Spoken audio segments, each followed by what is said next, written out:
Good morning. Well, it's another Sunday coding stream. I am just a little bit running behind this morning, sorting a couple things out. I haven't even had my first sip of coffee. That's where I'm at right now. So I'll be getting started here in just a minute.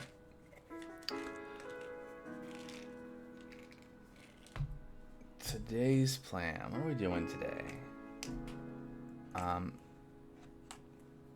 Well, hopefully, the VOD won't be messed up this time.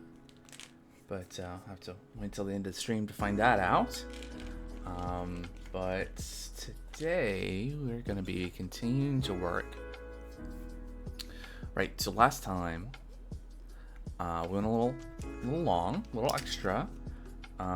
To figure out what was going on with mock service worker and tRPC and all that stuff, and we got that fixed. So this time around we are going to be right. So I think I said at the end of that, I was going to push up the changes and see what the build did. There were a couple of things that I noticed in Chromatic that were not quite right. So we're going to look at fixing some of those issues. And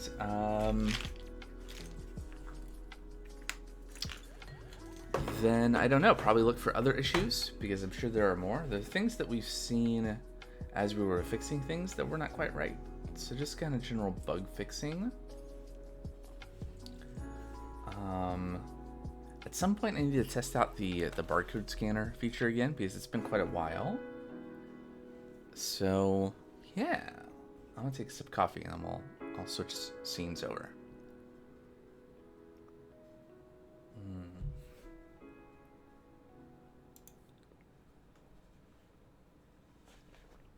Okay, there we go. So here's the app. Again.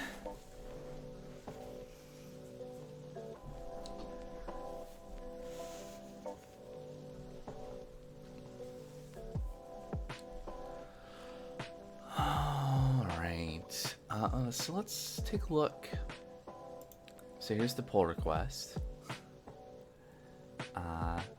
The big NextJS removal change set here.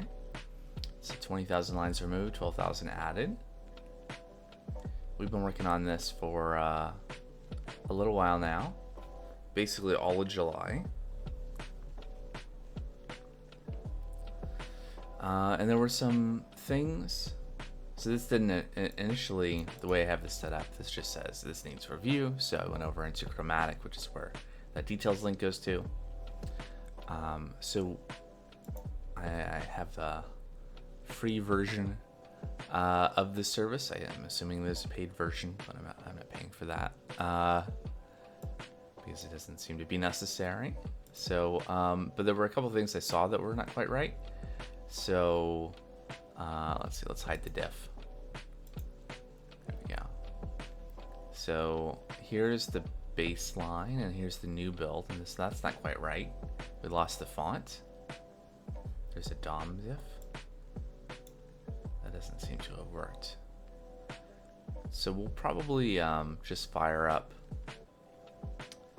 Storybook locally.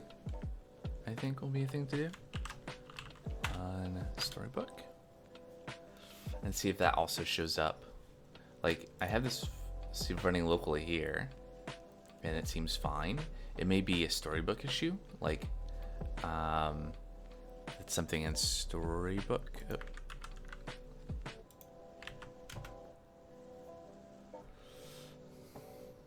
Something in Storybook is not loading the font is very much possible. So that will start at some point. A new version is available. There's always new versions of stuff available, and it's telling me here too. That's great. Right, so what component is that in? So that is site navigation.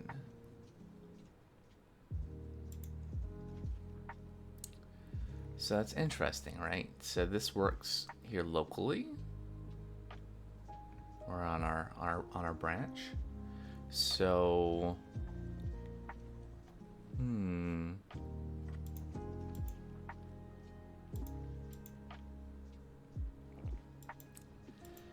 something specific to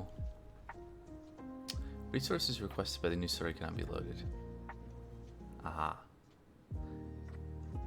Okay. So that's probably why. Can we...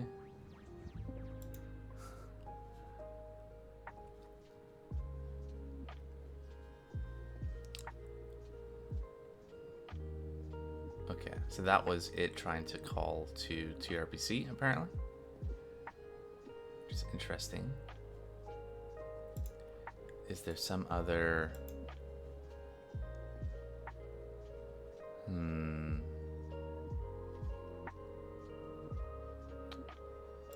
Spec snapshot. That's that. Okay. No, I don't want to do that anyway. View Storybook. Maybe we can see... See, this is fine. Here. Interesting. Okay, well, let's look at the next one. Maybe there will be something to fix, and maybe another build will fix the issue. Yeah, I denied all these because the fonts were wrong. Oh, it doesn't... I have to... This doesn't appear to be a way to navigate between the ones I already marked. Alright, so... Interesting.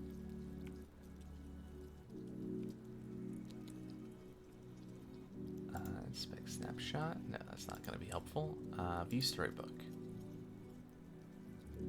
Cannot find item. Edit consumption basic. So if we go over here, locally, edit consumption basic. Okay. Great. We got something to work on then. Hold on, what's this? Let's reload really quick. Okay, so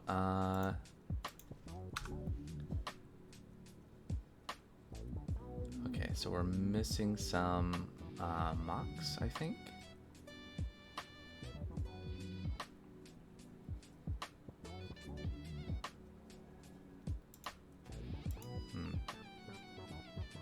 Okay, so let's find this. Let's see, so we are going into components, and this is pages,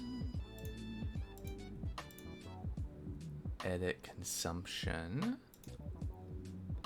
So I'll keep that open, and then also look at the stories for it. And let's just look at the full screen for a little bit.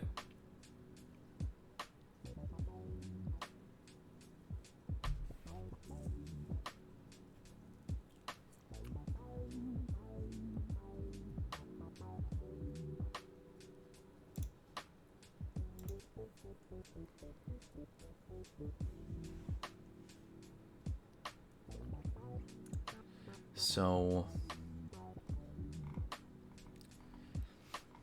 we have some tRPC mock service worker mocks set up for our edit consumption story. There we go, side by side is good. Okay, so this was set up to look for a consumption ID from params. I see. Right. So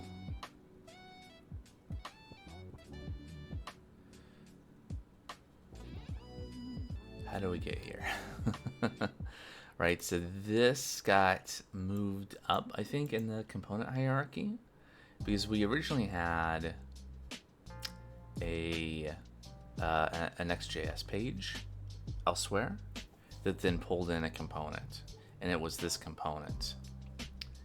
And so, but this component was probably like in templates or one of the other components folders. And so we have kind of merged those together. So lifted the edit consumption component up to the pages level in components, and then added the responsibility of understanding like the params from the route.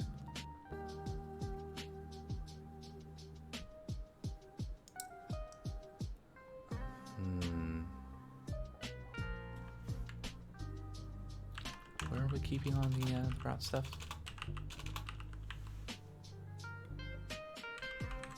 Client SOC router. Right.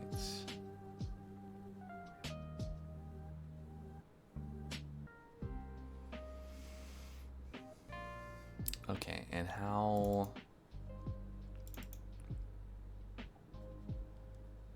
I see. So this is expecting that we would pass an ID as a prop, I think.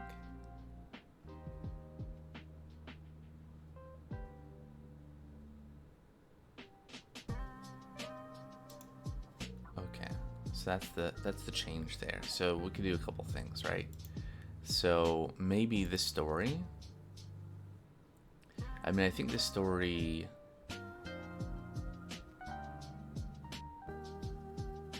needs to be at this level.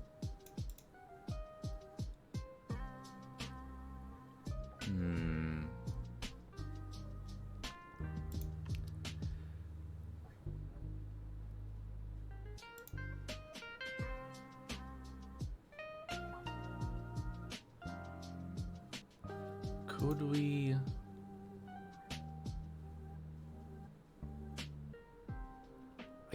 I'm disinclined to change effectively the interface of the component just for the purposes of doing the story a certain way. Could we do something here to get a specific consumption ID into params?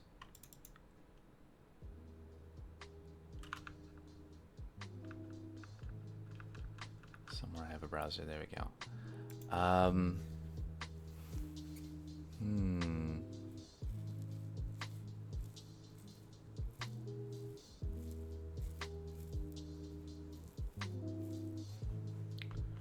React router mock params. This looks appropriate. React router hooks. Yeah, okay. Yeah, I know you can't.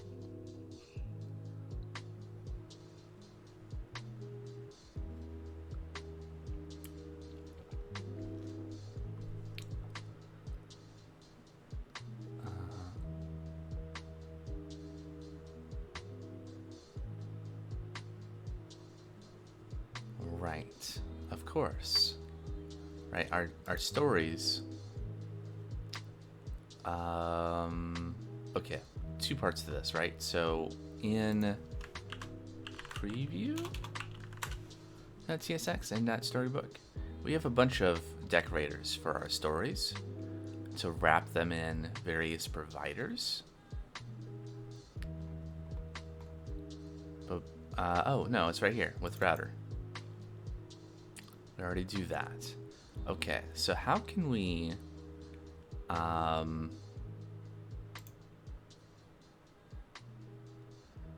okay, the decorator takes a story.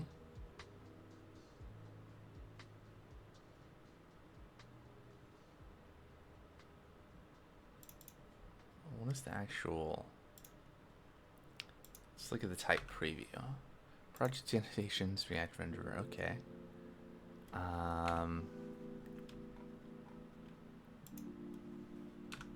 It's gonna be one of those things.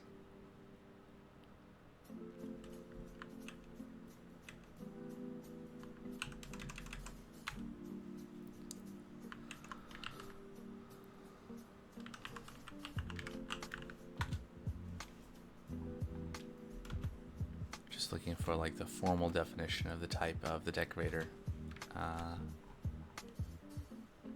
Okay, never mind. I guess I could look that up a little bit, but so where my mind is going here, right, is can we do something so that we can see the contents of the story, like add something here that would then be visible to the decorator.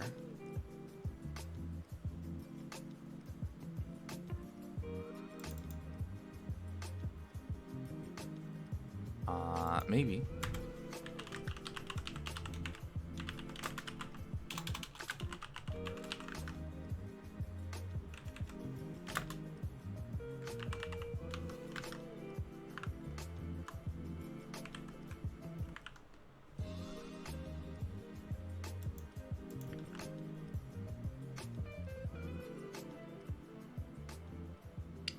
Okay. So we get a function, which makes sense.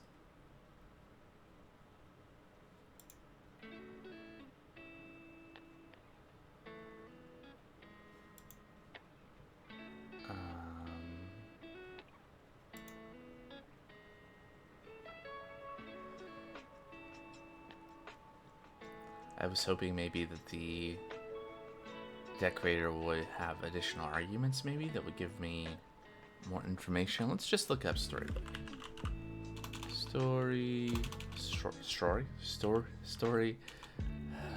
Book.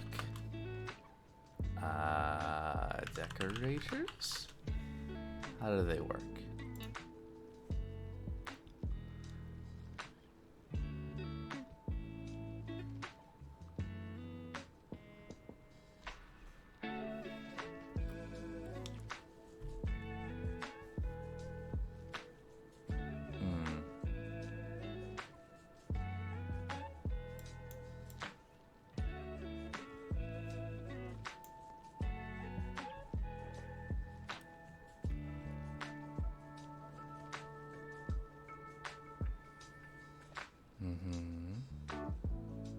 Second argument to the decorator function is the story context.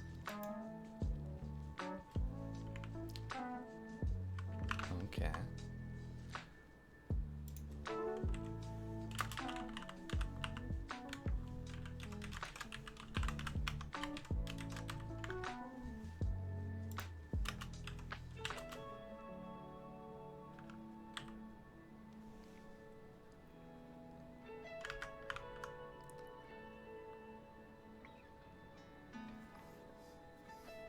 Hey, Brainless Society.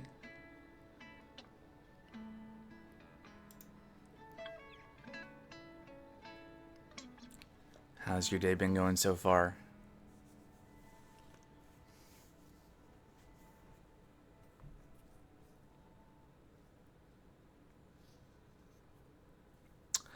Just getting started mostly for me. Once I finally got out of bed, you know, it's approaching 9 a.m. here on the west coast of the U.S. Yeah. You ended up doing leak code until really early in the morning. Well, that's something.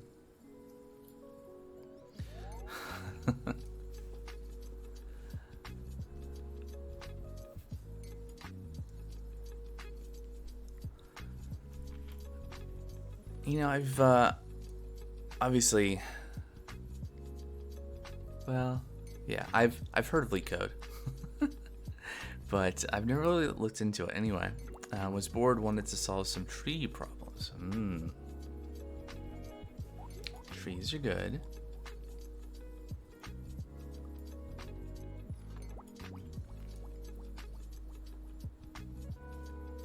Right now, I'm trying to figure out what the type is of the second argument to one of these Storybook story decorators.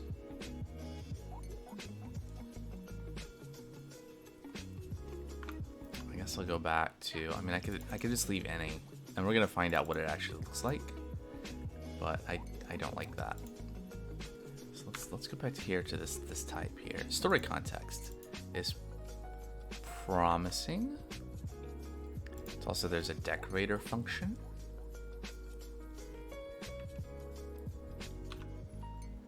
Hopefully the decorator function takes a story context. Okay, that's promising. So some kind of story context, which we will quick fix and update that import. It's good to keep your logical thinking sharp. Yeah, makes sense. TSX, first time seeing that extension. Yeah, it's so it's the TypeScript version of JSX, which is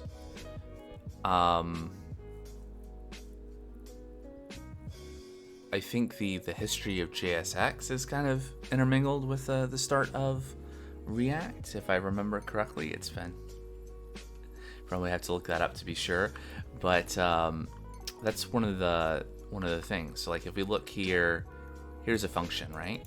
And the function, we're returning what looks like to be like HTML, but this actually is pre-processed at compilation into some JavaScript that calls a set of APIs to build a like a virtual DOM tree carrying this information, which then React can use to essentially merge that with the DOM on render. And the T is because it's TypeScript specifically, so we have like type annotations on all the things. All right, so let's see. Let's get back to this page. All right, what did we log? So we logged, and this is we're only seeing one log line here because we're on this one story page. So we're on the basic edit consumption story, which if we go back to the stories, edit consumption at stories.tsx, we're just providing one story here. Let me hide all the parameter stuff for a minute. So we're just defining this one story called basic.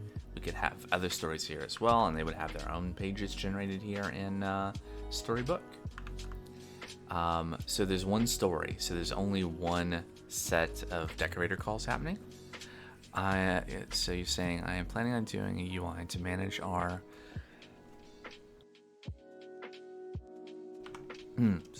had to clear my throat really quick. Manage our internal properties for work. I thought of doing the front end part on React as our stack uses that, but I think I will be lazy and go with something familiar. Angular. Sure. I think that's a there's lots of good options these days. And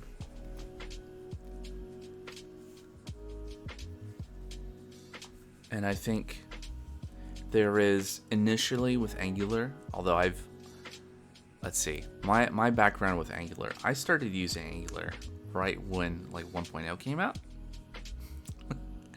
And I maintained and created a couple of apps with that over the years. Yeah. And then 2, and then it was like 2 and then it went to 4 or something. So right then, I did a couple of like prototype things. We had some like team hackathons on the team I was on at the time. But we ended up going with React, or we decided that we liked React more with just the general feel of things at the time. Although, teams moved on. So yeah, it was a bit different going from 1 to 2. But then, various apps starting to use React on that. This is, geez, what year is it? A number of years ago. Okay, so, but yeah, I think Angular could be kind of a good, like, easy to, I mean, it sounds like you have some experience with it. If you're saying, you first used it right around 1. I don't know how different it is, like the getting started with the current version of Angular, but I assume that they have a kind of a similar thing where it's pretty easy to have like an incremental thing, whereas React is very much it would be a pain. It would be doable, but a pain not to have JSX with React. Front end is not your forte, but you can do stuff. Yeah.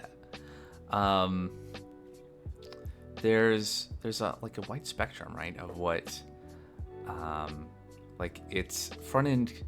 I mean, front end can be very easy to do something, right? You can make a text file, you can make some HTML, right? And then you just build on top of it, and then you end up with you build on top of it enough, and you end up with some hopefully necessarily complicated things and not unnecessarily complicated things. But anyway, Okay, so our decorator got a bunch of information, and I'm hoping, yeah, so we have args here and the various other things that came from our story. Right, so here in our story, we have this story definition, and what I want to do, I think,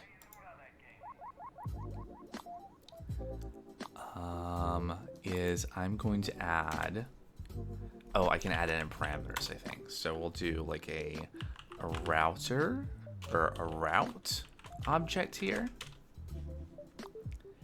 And what I want to do is I want to provide enough information for a decorator to be able to take that and pass that into static router somehow. I'm not exactly sure.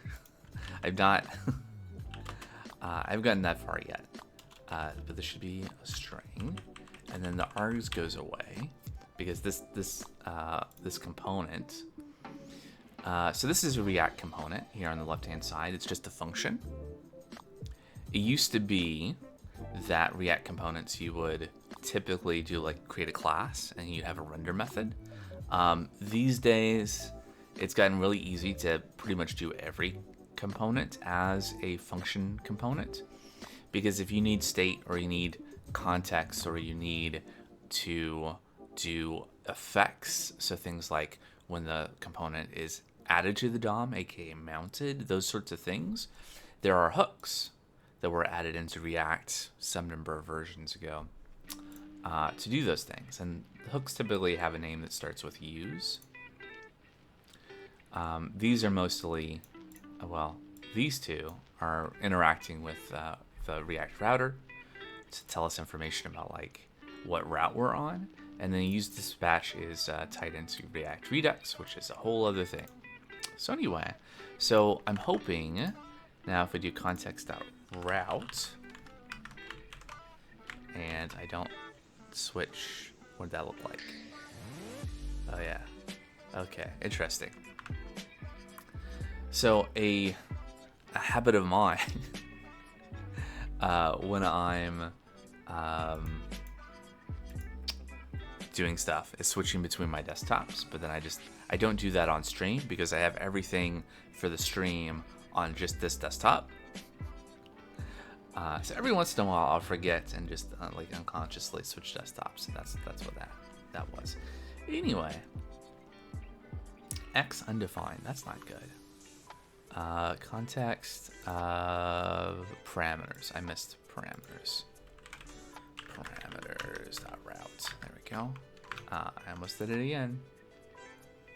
All right, and so we can see the consumption ID there. Now the question is, how do we get that into the route? Okay, so what does static router do? It's got a location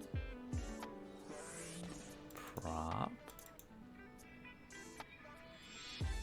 static router props, location, partial location, or string. So there's a location, we can have a path, and we can have state, and we can have key, and this is not super helpful. Let me go back to the Stack Overflow page, right? So we have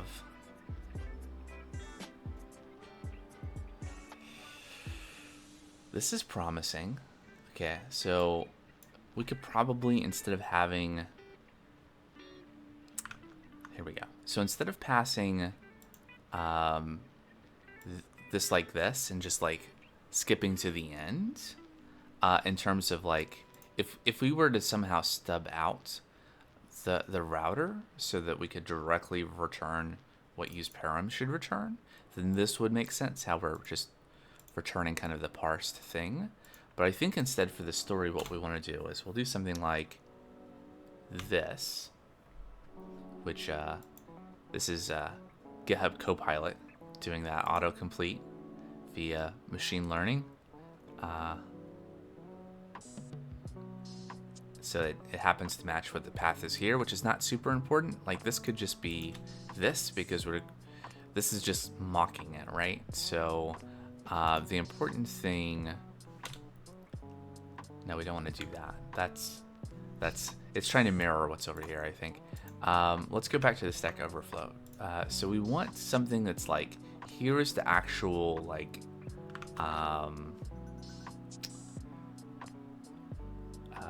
so we want a, what do we want to call this? So we want one thing to be like the thing that's used to parse the route, and another thing that's actually like, I'll just call it X, right? And this is going to be like 1, right? So what do we call this? I guess, you know, we can have this really just mirror what the API is, a memory router. We could be very literal here, right?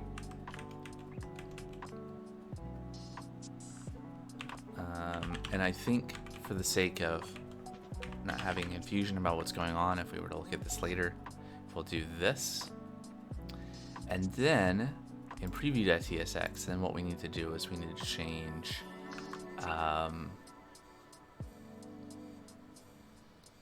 right. So do we want static router or do we want memory router?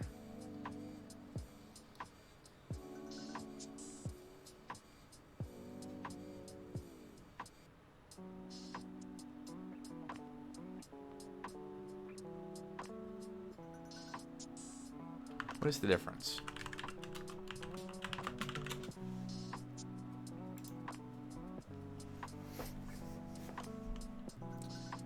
So what we have right now in our mock is static router.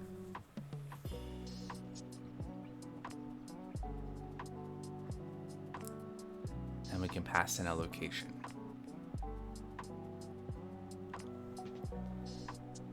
Okay, versus memory router. Stores its locations internally in an array. It's not tied to external source like history stack in a browser. It's ideal. It makes it ideal for scenarios where you need complete control over the history stack, like testing. Okay.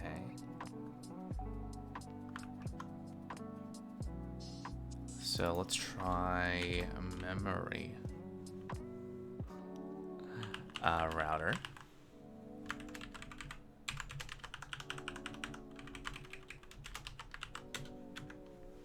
Okay. And then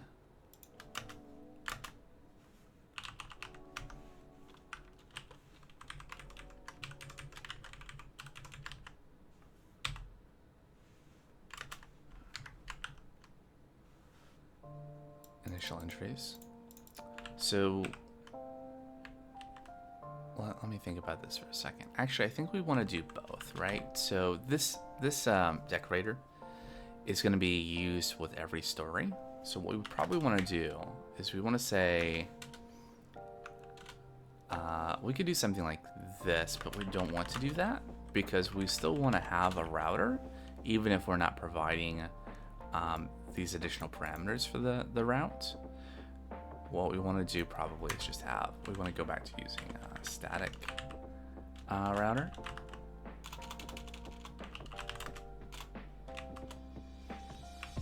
And let's re-add that import. And then location equals that. So I'll just put all that back. In the case where we've not defined parameters that route. What's the problem here? Interesting. Can we import both of these? Okay. This one is specifically from server. Fair enough.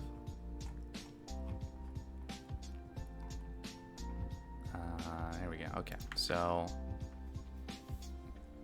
if we don't have a route set in the context that is in the story settings, we'll use static router, and otherwise we will use this. And then I guess what we need to do is do this part as well, right? So,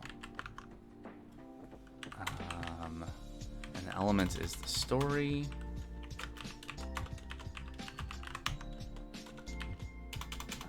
There we go.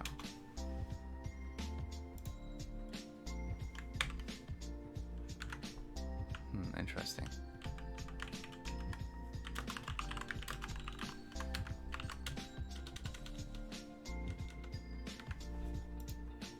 Oh, missing a.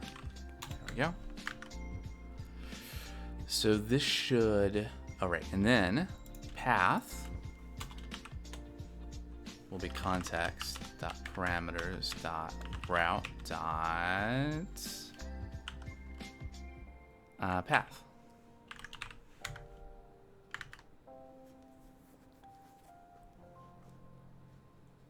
All right, now maybe that will work. It already worked. There we go. So this is what we're supposed to see in this story, which is the edit consumption page. So it's worth clarifying. Consumption here is the word that at some point I decided to use to represent the idea of a particular instance of someone eating something is a consumption. So then you have a meal diary, right? And your diary can consist of whatever meals you have during the day. And you have, on your user profile, you have a set of like predefined meals. And then so every day's diary is composed of a set of consumptions spread across the available meals on that day. So that's how that's modeled. And that's for clarification of what we're even talking about. Although I don't in the actual like UI call it a consumption, because then it's a weird. I just call this edit entry.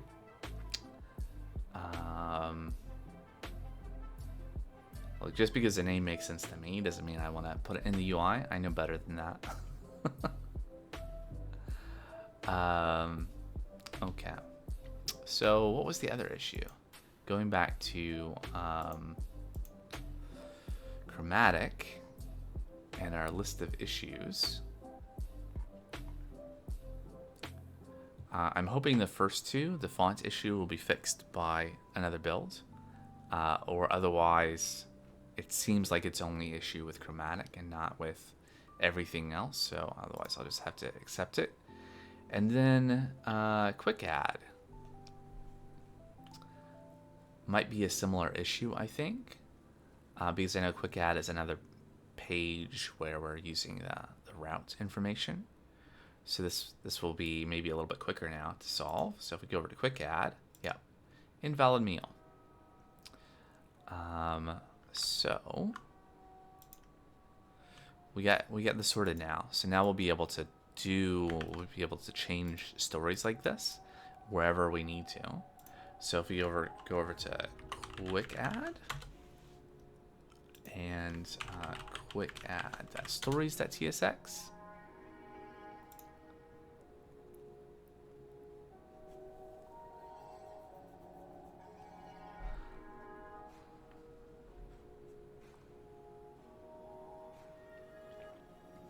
So this is pretty similar, at least initially, to the other page where we have use navigate and use params to basically be able to like go to a different page. Is what that use navigate gives us a thing to be able to do. I think somewhere here, yeah, we're able to navigate to specifically that diary day page on the site. And this, under the hood, React Router DOM is configured elsewhere to use browser history, and so this allows us to navigate without having any page refreshes. It just says, oh, now that we're on a different route, and then that changes the sequence of components that are essentially stitched together to be rendered and update the actual DOM with the components. But then we also have here a bunch of use states. So these are the state that we're keeping local to the component, basically for the fields that we're not able to see right now, because we're getting an error that says meal ID is not a number. We're trying to parse it because it's supposed to be a string. We're asserting that it should be a string because normally you would not be able to get to this component except via the page and the route, which would be providing the meal ID. So this shouldn't ever happen. But it did, and we have the error handling for it, so that's great. But this is a similar thing where we just need to update our story to tell it, hey, you can mock the route. So we'll do that. We'll have another thing here, except this is called a meal ID. So we'll have a mock meal ID. And this is kind of interesting because the other one had args here already to indicate like an ID of the thing that we're trying to display. This one didn't. Oh, I see. Right, because we're not doing anything with that information. So that was fine before, I think. I think this logic existed in the NextJS page, which we didn't have stories touching. Now that we've kind of squashed kind of the page level NextJS component with the top level component for that wasn't NextJS into one level in our pages folder and components, that's made things break in this way. So basically with this route, we'll basically our Storybook decorator will set up a fake route wrapping around the story, and then when we use params and we get the params and we ask for meal ID, it will see we have this parameterized route for meal ID, and then it will see we're effectively on this page mock/1, so it'll parse the 1 out into meal ID, and so this will be 1. We're not actually doing anything with this meal ID right now. Like we're not fetching anything based off of it or displaying it. At least how the story is being done right now. If we were to add some interaction tests, we could actually test whether or not if the user submitted the form. Actually, that might be a fun thing to do next. I don't know that I've actually written one of these interaction tests on stream. We might do that. And we can actually test that. What can we test? Like, the main thing is, like, we're going to dispatch. So, let's see. This should be fixed now. Yeah, so there we go. So we got a form. We can put some information in, and we'll be able to add. And, interesting. So what happened there was we attempted to navigate away, which is allowed to happen because we now are using the memory router in the decorator.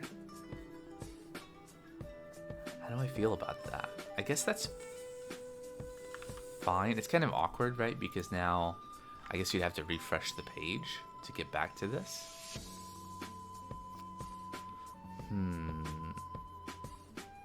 Might have to do something with, like, thinking about doing an interaction test for this.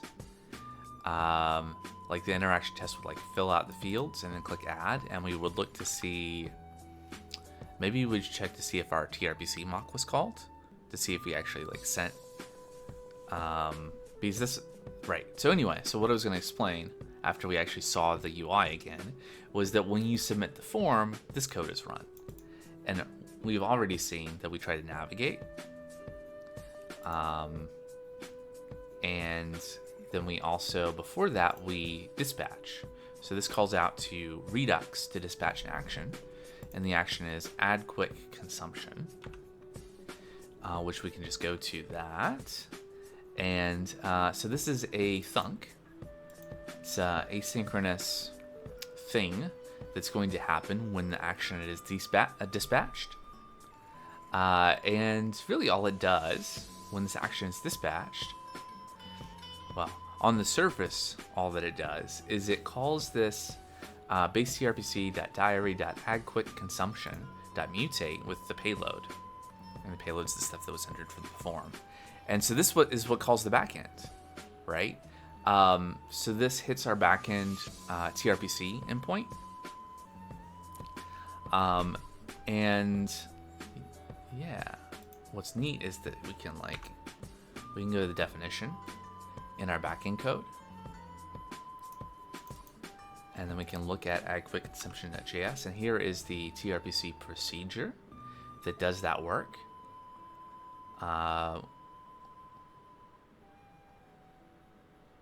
Interesting. Why did I leave this like this? Why is this here? Can we...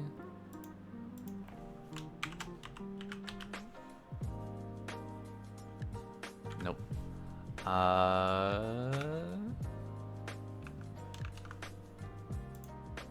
Is this something that I had changed in this NextJS removal? Let's see, what file is this? This is server procedures diary at quick consumption. I don't think we changed some things in server necessarily. Procedures. I guess technically we changed everything because we had to fix imports. But yeah, that's all we did. We just changed those imports. So let's look at the file. And I want to look at blame. Okay, so 3 months ago, finish Redux conversion.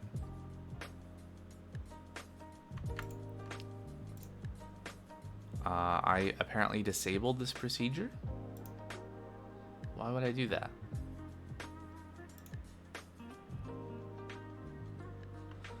Okay, well, that's... It's fun, right? Looking at get blame on a project that you're the only one that worked on. Obviously, it's my fault. But which me did it? The 3 months ago one or the 5 months ago one? Or the yesterday one? Anyway, so this should be here. We will discover that eventually. Right, so here's the backend code that we're using Prisma as our database interface for calling out to Postgres. And we are essentially, we're finding the user's meal to verify that this belongs to this user, since we're taking in a meal ID to target to add the quick consumption, as in here is something I ate and here is just some basic details about it because I just want to track it. I don't want to look up what, specific food item it is and those sorts of things. And so we find the meal, we verify that we could find it, which implies that it is wait. No, we select the user ID, so we must be checking. Oh, naughty, naughty.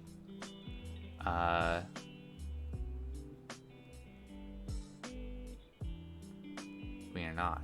We're supposed to be.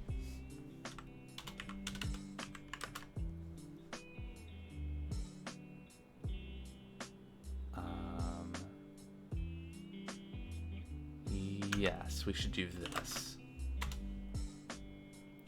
Oh, the other suggestion was better, although still not right. So user ID and input.mealID.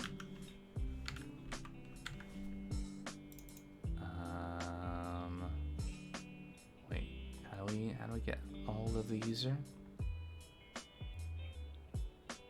Are we just not here? What's the issue? Oh, I see. It's context.session.user. Is that right?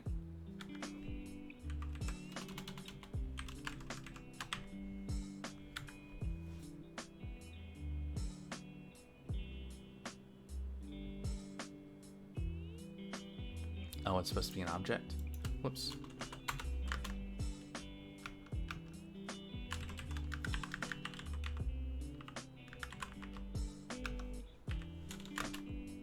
There we go.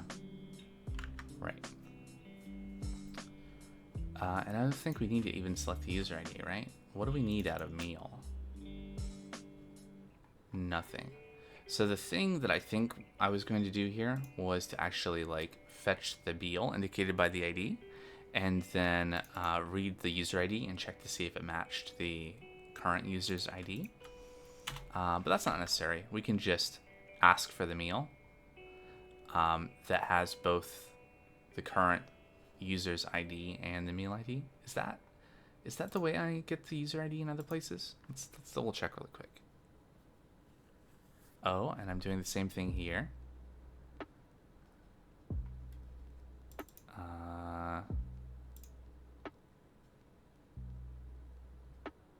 Okay, so at least I checked here. Oh, I see. Yeah, it is session user ID. Okay. I do want to fix this, but that's not really what I want to focus on right now. So let's do this. I am going to create a ticket. Let's see here. Oops.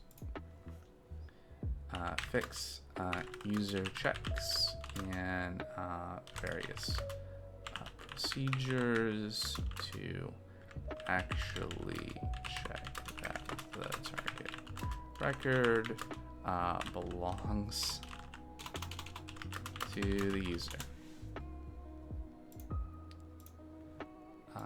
And then we will specifically call out add quick consumption.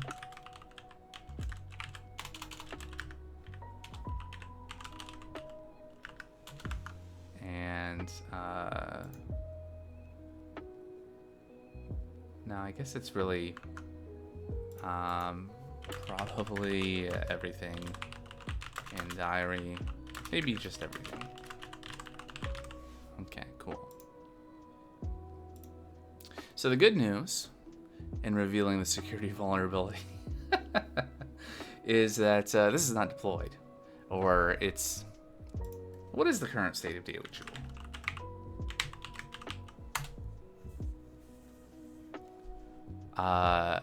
I think it's just broken, right? So you can sign in, but you have to have an account, or you have to be in a whitelist to sign in. And all of these things require you have an account first. Like everything, all of these procedures are blocked behind our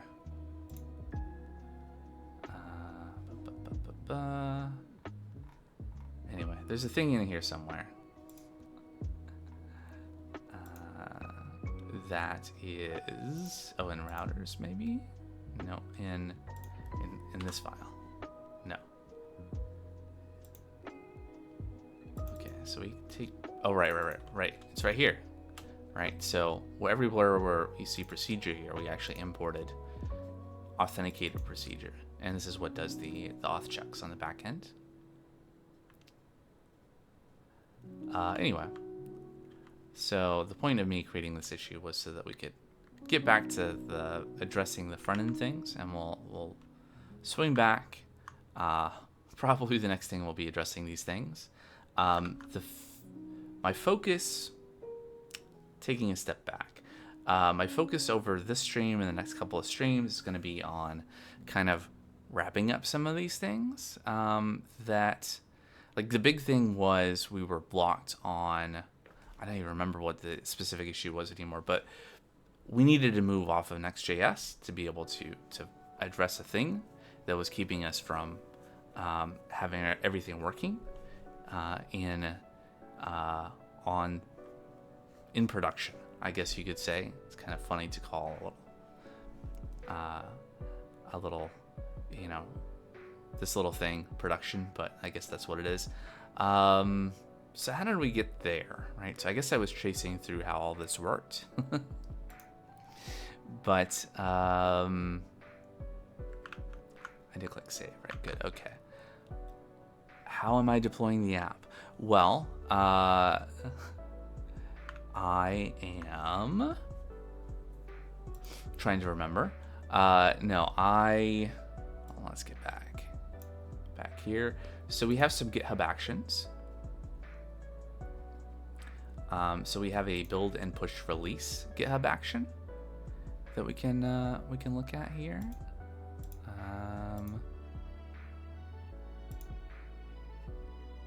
Right. So basically, we are maybe not basically. What we're doing is we are building Docker images. So this is something that also needs to be updated now because there's going to be Docker. What is that emote? Is that that looks like a smiling face. Hype? Yes. All right. Yeah. So what are we doing here? So we're building a Docker image. We are logging into the GitHub container registry. Yeah, a big Docker fan. Yeah, I've used it off and on. It's been very helpful in the past. Like early days, I would do a lot of one of the big things was that this was circa 2014 or 2015. Docker was still fairly new, I think, at that point, and I was working on this app at a startup that had a lot of moving pieces, and so using Docker Compose I ended up making like this little command line script to facilitate some of it, but wrapping around Docker Compose to run like a complete local dev environment. Say I have refactored most of the Docker files of my company, trying to optimize things. Some were not so great. Yeah, I can imagine lots of different people potentially with different levels of skill do all sorts of things. Have I tried remote containers? I have not. I have this remote explorer for like SSHing into a server. Is that an extension? Oh, I have a GitHub Actions thing in here. Who even knew? It is remote containers.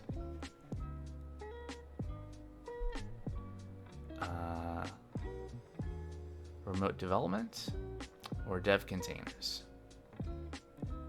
First one. Oh, hey, the bot works. I was wondering if it would. Open any folder or repository inside a Docker container and ... I do have it, apparently.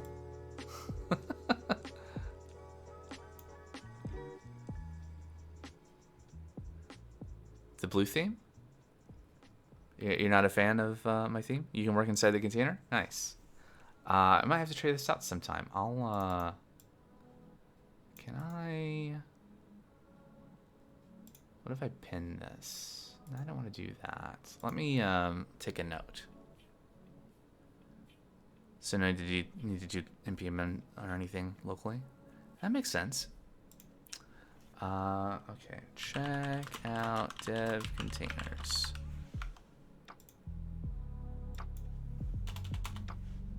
All right, note taken.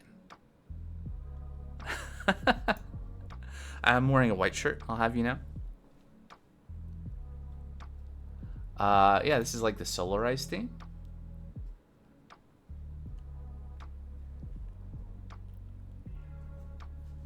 It's a dark theme. That's the thing, right? I could be using a white theme. Searingly bright white.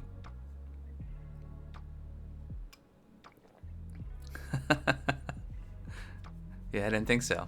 Also, hello, Nomad. 987. I work fully inside a Docker container. However, I switched from VS Code to Vim 2 months ago. I like Vim.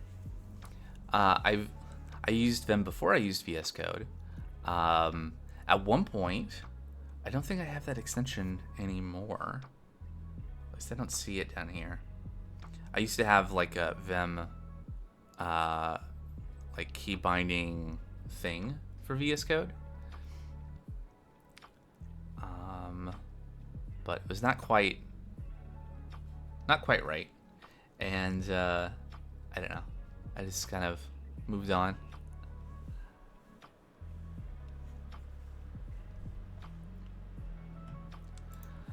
I have no idea what I was doing before. How we? Oh, right. Well, we're talking about deploys. Let's continue that thread. Right. So this is set up to build the Docker container, and then it will SSH into the server, which is all in secrets. And then, yeah, so we just call it prod here via SSH config. And then we rsync the infrastructure directory, which is basically just like a Docker compose file and some of that stuff. And then we run a deploy script, which just does a Docker compose pull and down and up. Basically right now, although we could use Swarm, we could use other things. There's possibilities here, but this is not what's the meme? This is not cloud scale. This is, we're deploying to a server. It'll be fine. I'm not trying to build something that's gonna service 1,000 concurrent users, 1 million hits a week or whatever. So it's fine. And when it's not, then hopefully it'll have money coming in. Otherwise, it won't be something that could be maintained. But that's not a problem for right now. That's future me's problem. Between now and then, one of the things I need to do is update all the deploy stuff, because right now I think we're going to need to have it to build 2 Docker images. See, how did it work before? Oh, right. So before we were using NextJS, and that was basically handling everything. And so we had a single Docker image that had like the NextJS build in it, and then it just went, right? So we're gonna change that. We're gonna have, we already have like Nginx and stuff set up. I'm new. Why does Docker need to be used in web development? Strictly doesn't. Like, if this were a simpler app or something where I was depending on backend services from something else, or like if I was just building a front end to wrap an existing backend, or there wasn't a backend or whatever, you could, my go-to thing for that would be like just put it in S3 or a CDN or something, host it somewhere, and you're done. But this specifically, because, so like even when I'm doing locally, I'm using a Docker Compose because I have a front end, which it's just npm run dev, and that's fine. But then I also have a back end where I'm running a separate server to provide the API and all the like authentication stuff as a backend container. And then I have a DB as well, right? So I'm running Postgres even locally that the backend container uses. Yeah, infrastructure as code, sort of. Define how the machine should behave, what package should be in the container, how to run. Yep. And consistency is really nice, right? Yeah. So I can have just like a static definition of the relationship between these different pieces. And then when I am ready to deploy into production, you know, into the thing where people nominally, people who I'm going to care about their success in using the thing, I'm going to know that I'm not going to break something, right? Because it will be a consistent way of setting things up. Or if I do break something, I will know that if I fix that thing, it is fixed. It's not going to come back because it's being managed by that. Yeah. And I'm very glad that I'm using all the secrets stuff, so that I don't have to worry about, I'm not checking in secrets into GitHub, and don't have to worry about it showing up on,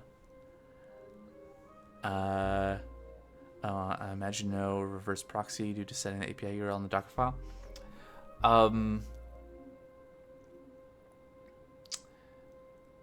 Let's see here. What is going on with this? API URL backend 3000. What are we doing? Why does the front end have an API URL, and why is it backend 3000? That's a question. I am not sure why it's like that. Why is it like that? What am I doing with API URL?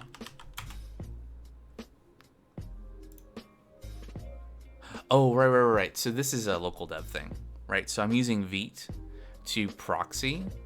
Yeah, you're right. Correct. There is no Nginx reverse proxy for the local dev, just to make things easier. So this is something.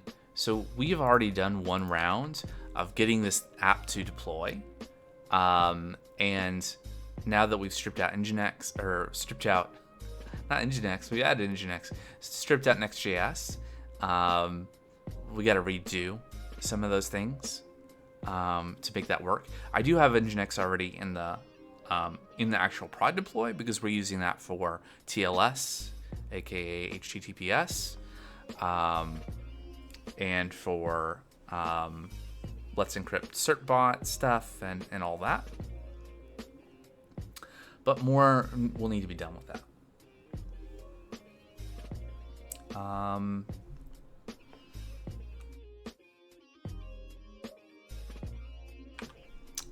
So, where were we before? What were we doing? Okay, so we fixed edit consumption, I think, is where we were at, right? So, let's close some of these tabs. Oh yeah, so we were on quick add, and so we fixed quick add basically. Do we want to add an interaction test? Let's encrypt. I recall one project has been maybe a pain with the automated renewals of the certs. Yeah, you gotta have automated renewals. Automate all the things.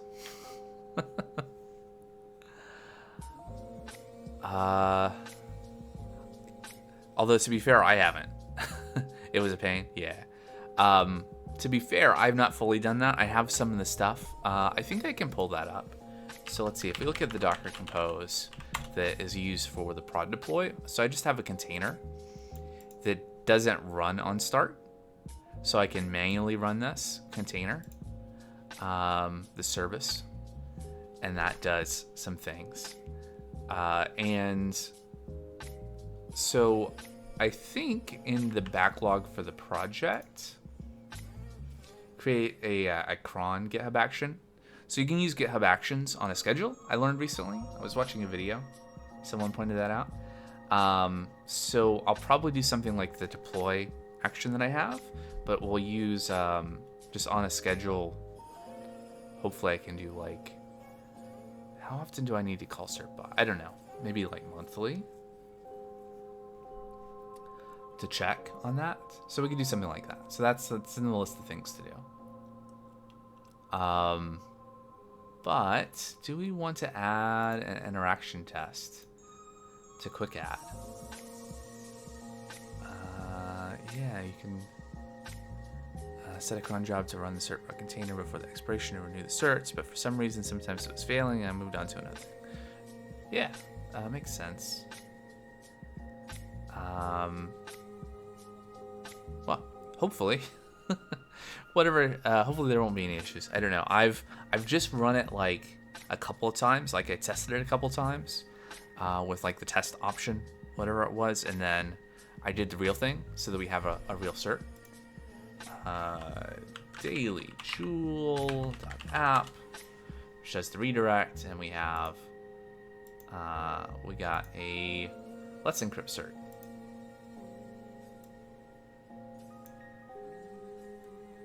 Apparently, I visited the site 108 times.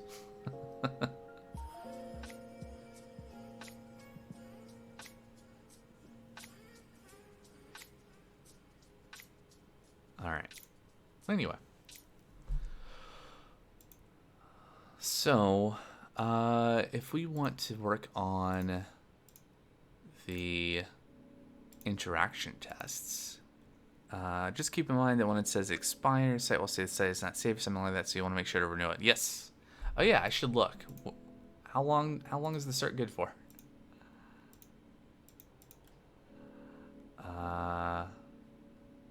View certificate. There we go. Not after September. How does using TypeScript with React work? I think pretty well.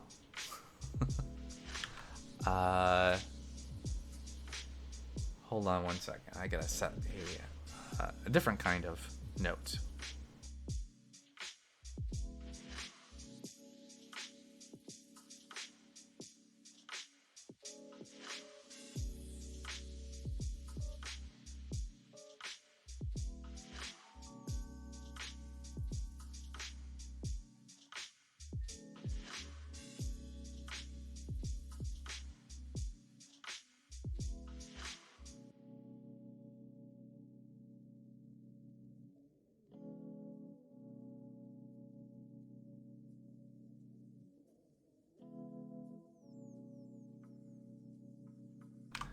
All right, had to set a reminder just to be triple sure that happens. Yeah, so let's see if I can work towards answering your question.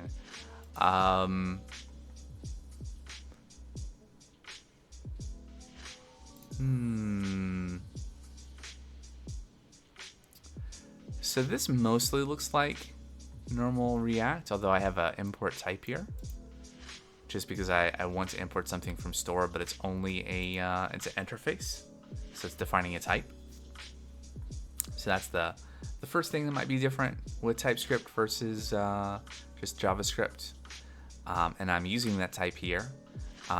Things can have type parameters, so like you can define a function that takes a parameterized type, kind of like a generic.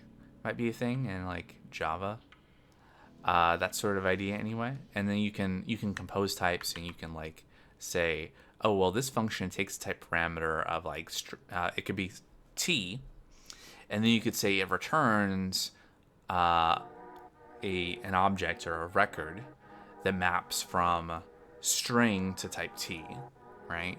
And whatever t is that is parameterized. And often on some things, TypeScript can infer the type. So it can see based on what I'm returning, which is this TSX, all of this TSX, and the way things are set up, it can see that the return type is this emotion.jsx.element because of the way I have things set up. Like if we look at useSelector, it can infer a lot of things about the types of things that are being passed in. And I mean, more generally, if you have a question specifically about like how to do something or whatnot, I can try to answer that. But I like TypeScript, and I think it works okay in the context of a React app. There are certain things I'll often do with components where, let's look at a lower level component here. So instead of using, it used to be a thing, right? Prop types on components. Is that what it was? Prop types, and like defining props using JavaScript is not a thing. Instead, what I'll do is I will define an interface, either just a bare interface that doesn't extend something else, or if I'm making a component that's built on top of some other component, like this Material UI button, I can grab the type provided by Material UI, or I could use Typescript to determine the arguments for what is effectively a function for the component, and use that to figure out the props and then extend them to add my own, which is what I'm doing here.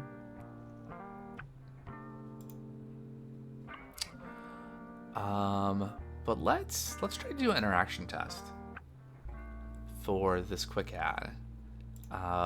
So now I just need to remember how to do that. Well, I have an example of something I did before, I think.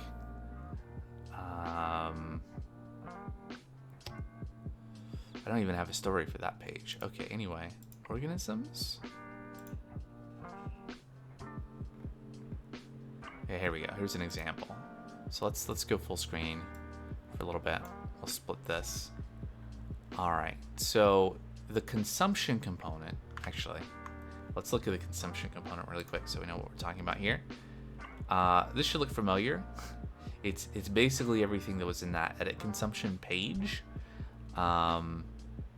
This is the component that has like the preview of the food item if there's an image. It has the like macro breakdown, the ability to select servings, all these things.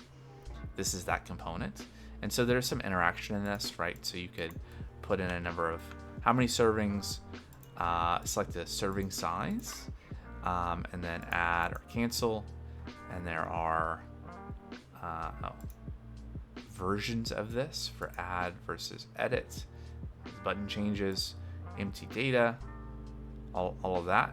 And so like if we look at the add one, you can see here down here at the bottom where it says interactions 20. These are the existing interaction tests that are happening for the add story. So we're looking at the add story here.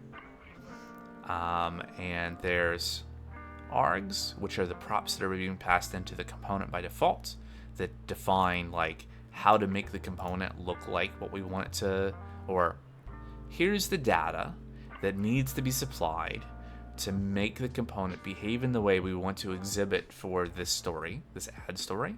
So view is add is the main thing, and then we're supplying some data here. And let's hide all that, and then we have a play function, a function passed into this play key on our story, and this defines what happens in Storybook when it runs the interaction tests for the story. So it does all these things, and you can actually see whether the things happened and succeeded or not, and you can actually like run through, like step by step, go through and see things happening to some extent. So here we have like, so we're grabbing the servings input. Here, let me do this. Let's go back to side by side so we can kind of step through what this existing one is doing. This is going to help me remember how interaction tests are supposed to work, so I can make another one, because it's been like at least a month and a half since I've done one of these. Okay, so we get servings input, right? So we're saying within the canvas of the story, not literally a canvas, but a HTML element that is the metaphorical canvas that we're working in. We're gonna get something by label text, servings. So we're gonna get this input that's labeled by the label servings right here. It's gonna get cleared. Let's scroll, go back to the start. Okay, go forward. Right, so we cleared servings input. We typed 300 into it. and then we find the thing that's labeled by the text serving size, which should be this drop down here, and we do what with it? Within it, we find get role by button. Interesting. Right. Okay. So that is just opening this. Right. So it's looking within this element and finding the thing that has the role button. So the material UI. This is what can get kind of tricky with these kinds of things, is that you got to have some way to figure out how to use the. It's not just like a select that you can pick an option from. And that's going to be the case, even if it's not material UI, you're going to have some fancy design. You don't want to have like native. Someone is not going to want to have a native select with options in it. And so instead they build, a bunch of divs for things and some way of being able to open the drop down, right? And so that's what's going on here. I think under the hood, there is actually a select and options and stuff, but that's not what's visible to the user, and so that's not what's visible to the interaction test. But what's nice for the material UI and what you need for in this situation is some way of finding the thing to click on to open it. And so in here, there is something that has a role marked on it of button.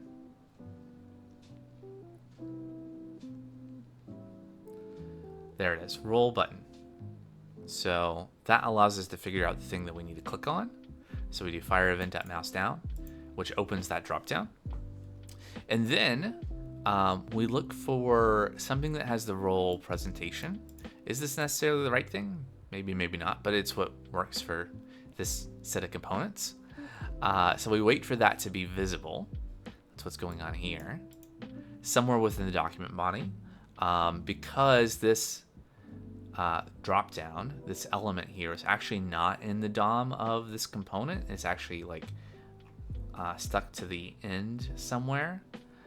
So we just gotta look at the whole document body to find it. But it is handily labeled with a role for presentation. So if you weren't, so this is all stuff that like Material UI just does. If you weren't using this, hopefully you either are using a UI library that does this for you, provides some way of finding the right things in a way that is not going to be different for every single thing you want to test, or you'll need to add some way of finding these things for doing this kind of testing. Whether it's like a Storybook interaction test, or it's like a Selenium like end-to-end test, or acceptance test, or whatever the nomenclature you use in testing. But anyway, so we wait for this to be visible, then we actually get it, and then we find the list box role within it, and then we click the thing that has the text 1G, as in 1 gram.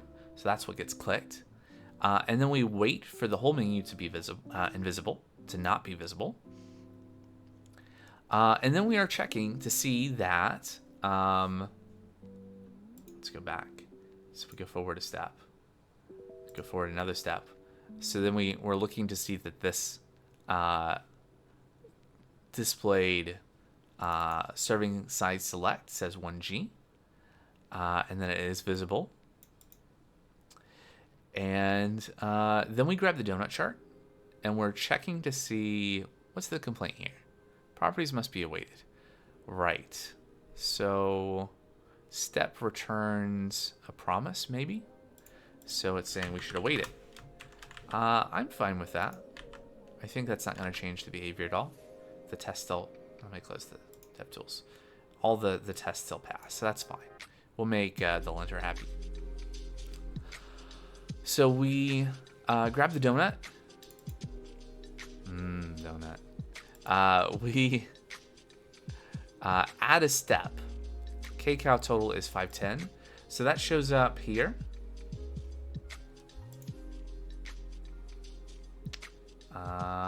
Guess I shouldn't have clicked that. Okay, well anyway.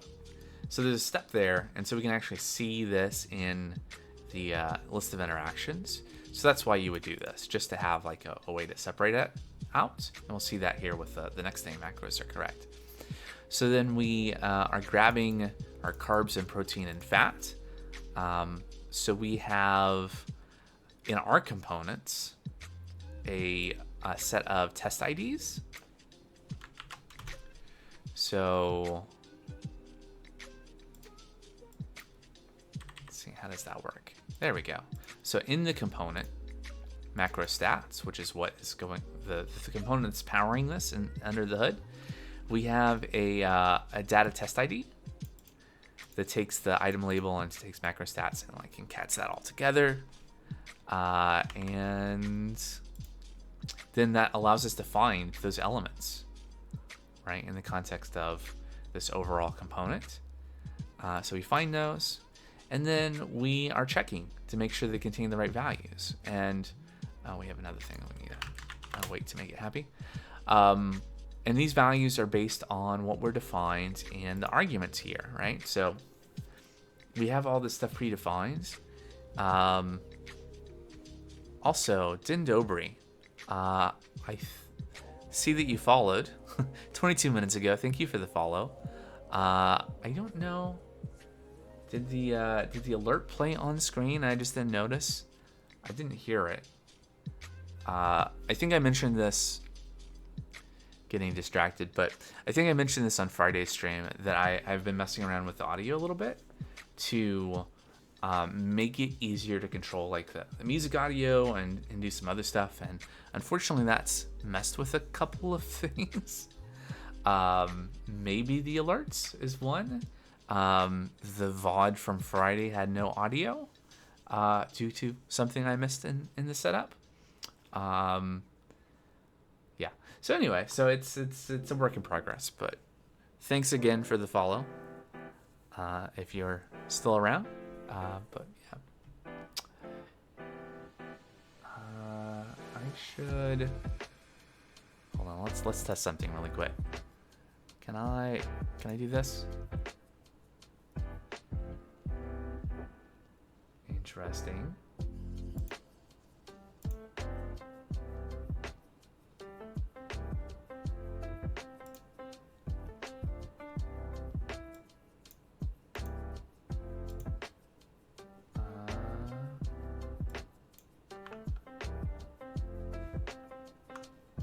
One moment.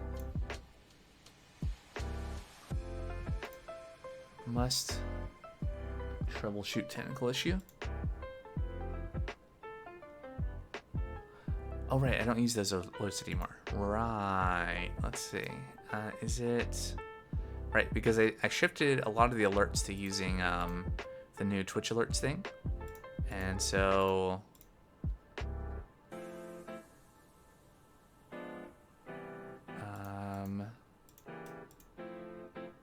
Oh, I just need to do it here. Nothing. Oh, there it is. Okay. But no sound. So that's the issue.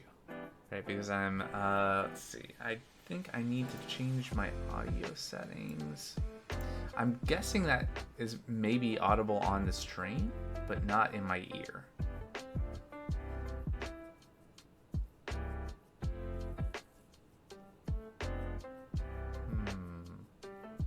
Okay, well, I'll have to figure that out later. So the alerts seem to be working like on stream, but I'm just not able to hear them for some reason.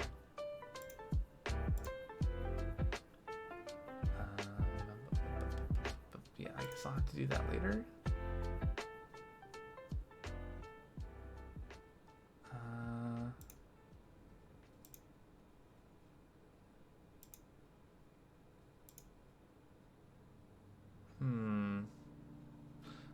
Okay, well anyway, moving right along. Which was... so we have all this data, right, that dictates like what is being fed to the component, and what we're trying to achieve in the interaction tests is checking to see is the component showing the right thing, right? Is it presenting the information in the right way? And is it behaving in the right way, like when we click things? So for instance, here at the very end, we have some stuff to grab the floating action button by finding the thing that's labeled with add, which we don't see the add label here, but it's there.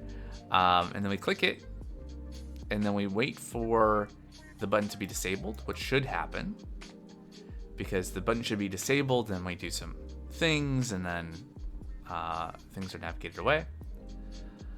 And then we check to see that onDone was called, right? So onDone is the argument that we're providing to the component that should get called with the information, so that we can hook this component into, this component doesn't know anything about talking to Redux, right? That's a higher level component that does that. So we just handed a function, and so we can check that that function is called correctly. So that's how that test works. Yeah. So now we need to do something similar for quick add. I'm gonna start by just copying this definition here. Nice try, Copilot. It's not quite what I'm going for here.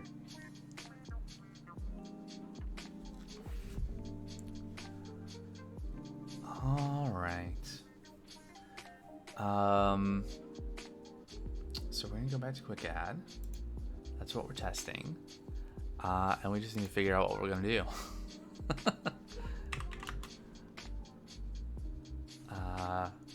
So we're going to add values to each of the fields.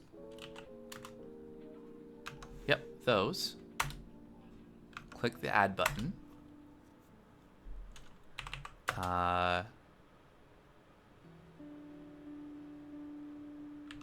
Check that. Well, yeah, we can try to do that.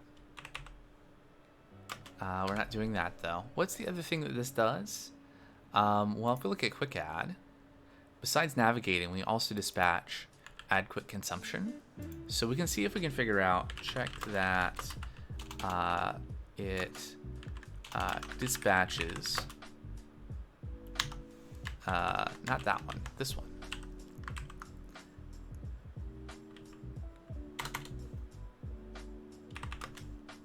So when we're doing, okay, I think what we want to do first, before we do that, let's do this twice. Click the cancel button. What is supposed to happen when the user clicks cancel? They navigate to the diary page. Great. Okay, so these are the things that we're going to want to do for the test. And then we just got to do them. Just got to finish the owl. But we're going to do that after a little break that I'm going to take so that I can stretch my legs, because I've been sitting here for long enough. I'm going to get up, take a little break, and just for a couple minutes. And then when I come back, we're going to finish the test and then figure out what else is broken in this app. And then maybe, depending on what we find, maybe we could work on some of the deploy stuff today. We got, maybe about an hour and a half left in the stream today. So we'll see what happens. But yeah, I'll be back in just a couple of minutes with some more coding. BRB.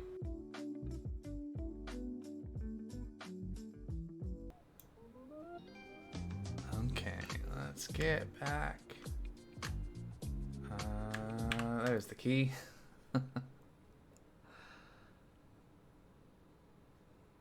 Oh, somehow I completely muted that channel. There we go.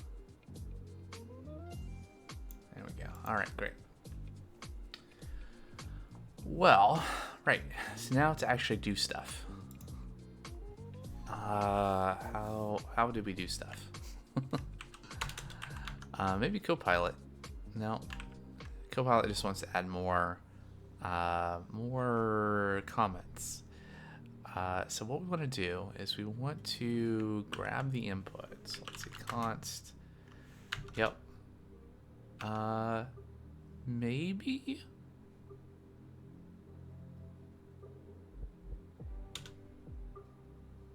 Let's just try kilocalories dot. Wait, how do we do things? Oh yeah, probably user event dot type. Sure. Except. Isn't there? Maybe there's not in this version of the library. Is there an act? Yeah.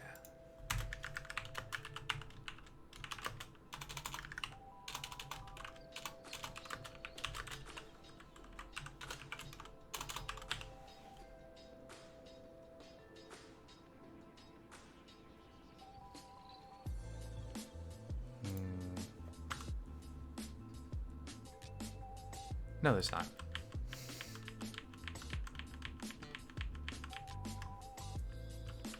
Interesting. Why was I thinking there was?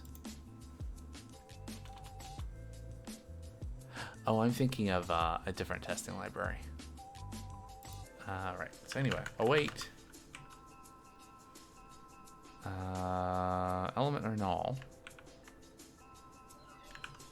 Yeah, this is wrong. Let's do within.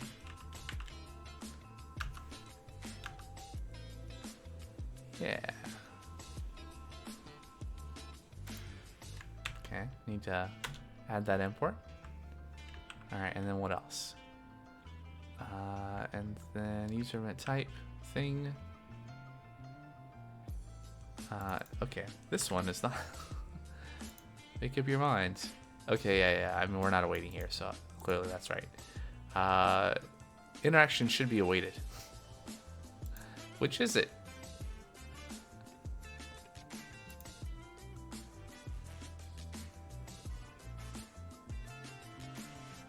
Interesting.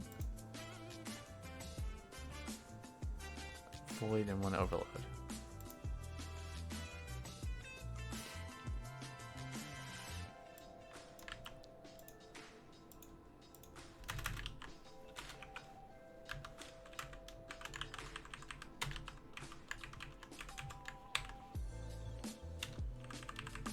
Is this another thing where we need to we're getting user event. User event.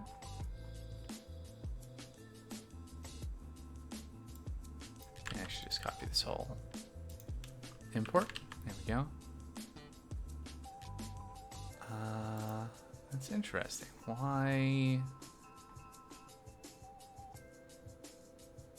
user event.type? Call it. First of all, clear up that name. There we go. And then wait for a thing. I mean, we could do that. I mean, that would at least. Does it expect? Yeah.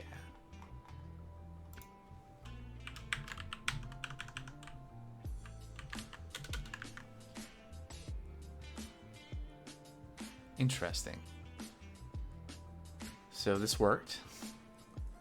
Okay, but this is complaining a lot. Interaction should be awaited. User event. Await interactions. So why is this complaining, but this one isn't? What is the difference?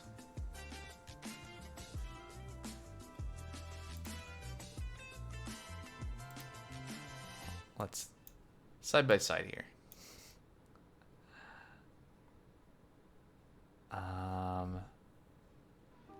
Within canvas element, get by label text thing. I mean, obviously here we're doing user event at clear, and here we're not. Okay, so user event.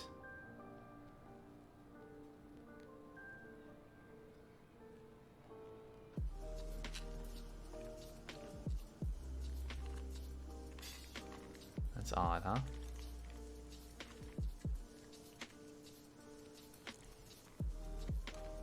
Let's do this. So let's actually look at the Storybook interaction test docs.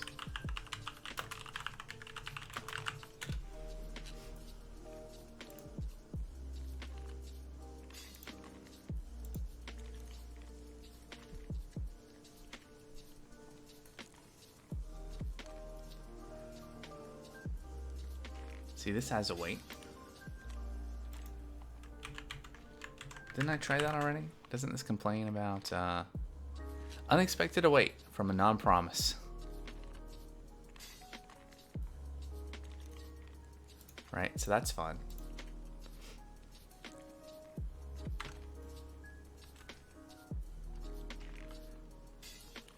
So I think what we have here, okay, I think this makes sense, right? So this is complaining because there's a rule in ESLint. But this is complaining because obviously the type of the actual thing provided by the testing library, it's not awaitable. It's not a promise.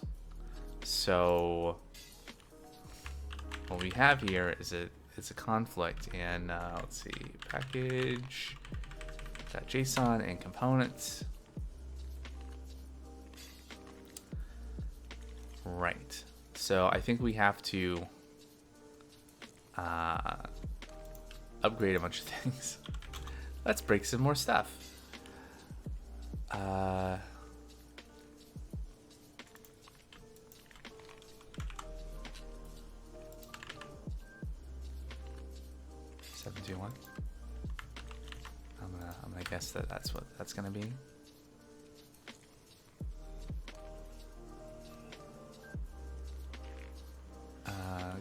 Good. 721. I guess I was gonna do this anyway eventually, but it seems like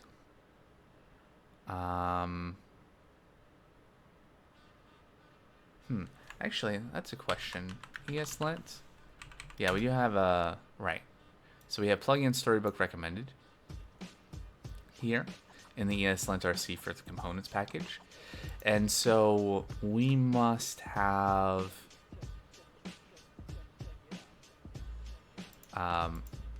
like we've probably, yeah, so that we took a version that had a rule that was incompatible with the older version of these other things. So hopefully just updating all the dependencies here will fix things.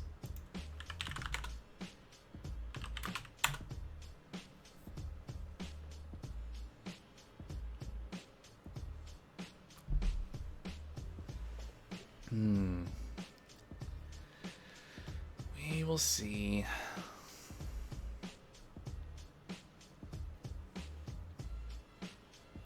Hopefully this won't break other things. But honestly, it's probably just going to be easier to try it rather than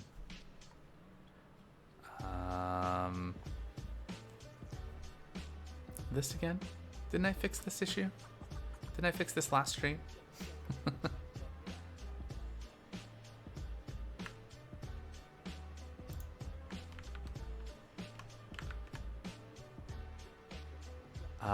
Right. I think we did do them in npm install for it. I'm just not gonna pay any attention to that right now. Let's stop and restart Storybook. Yep. I hope that it starts.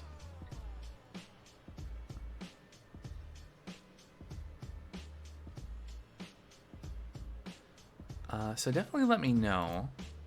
You know, we're 2 hours into the stream, but let me know if the mic is too loud, the music is too loud, or you can't hear it, or any kind of other audio issues.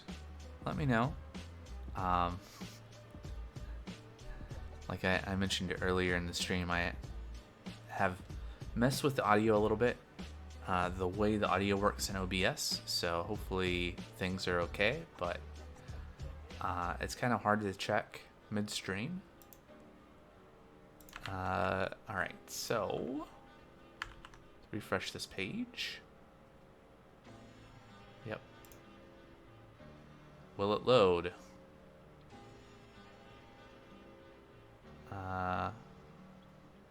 Well, that's something.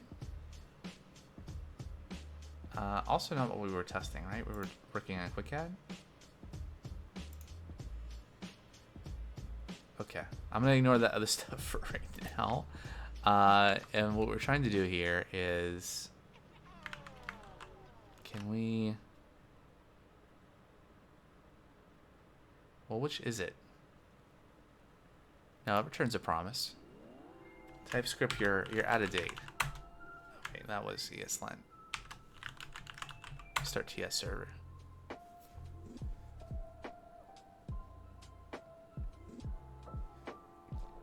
Great. All right, so now, really? Right, so this returns void. Again, we have another thing where ESLint Storybook await interactions expect. The expect function is used every time you want to test value. I really call expect by itself. Okay, then what am I supposed to do? Well, let's look at the example here, right? So they are maybe using a different. No, they're using this expect. That's an interesting statement that this ESLint rule has. Interaction should be awaited to have value.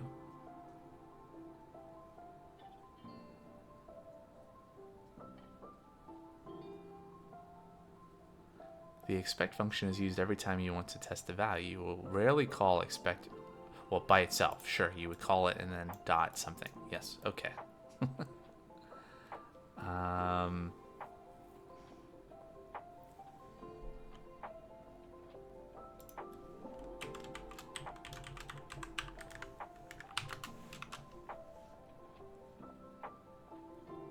Okay, so more package.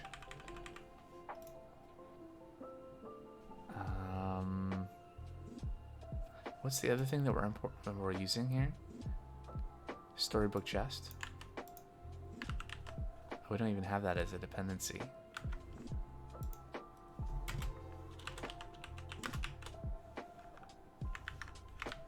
All right, let's try that.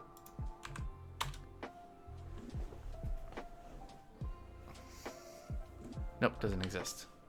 Then how are we importing? Instrument version of jest for Storybook interactions. Last version 010, published 4 months ago. Interesting.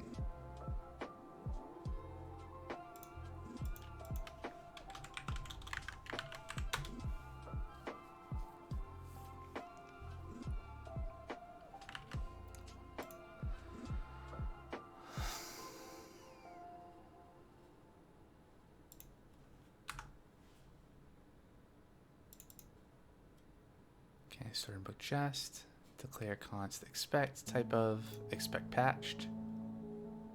I see, from Storybook expect, which is just jest.expect.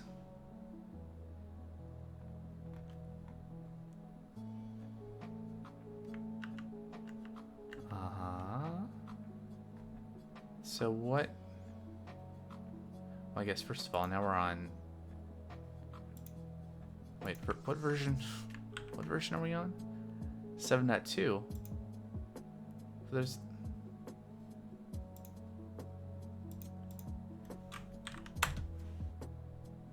Okay, interesting. When you go to an older version, the version information is out of date. Okay, that makes sense, but also kind of annoying. So what does the documentation look like for the current? See, they're awaiting expect. So is the issue...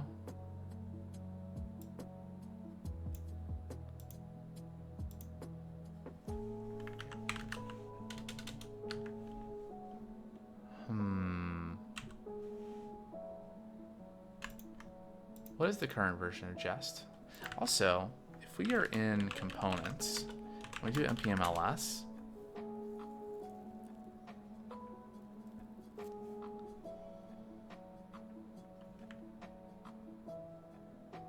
Okay. Interesting. And if we look at, let's go to npmjs.org. Is it org or com? It's com now. Storybook jest. Now, does this have like a peer dependency? It has no dependency on jest. Listed there anyway.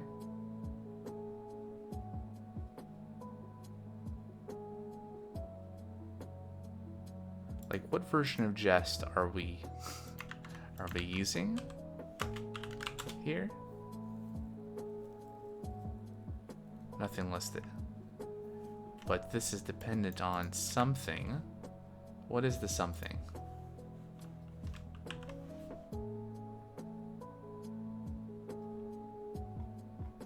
Okay. 29.5.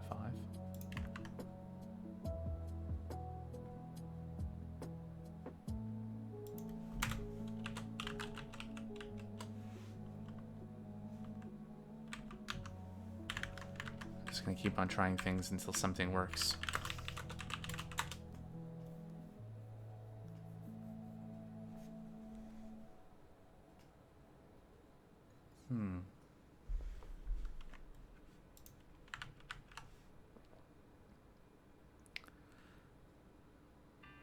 Okay, so let's restart TypeScript server again.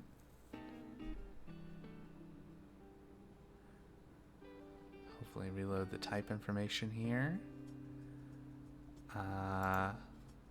So it's interesting, right? Because to have value R. Oh, I see. So these types are coming from types testing library just DOM, not from jest. And then R is what?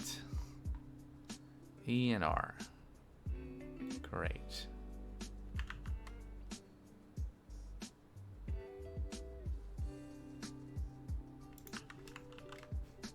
Okay, first of all, this wasn't necessary. It's interesting, right? So Storybook tests expect, not a promise.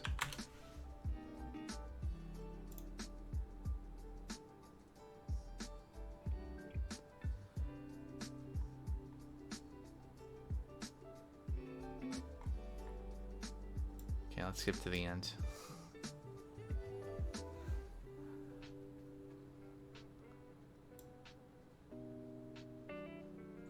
Resolves to be. Okay. I mean, yes, that is how you would typically. Okay. Okay, fine. That'll shut it up. Fine. Interesting. Okay. Calorie input.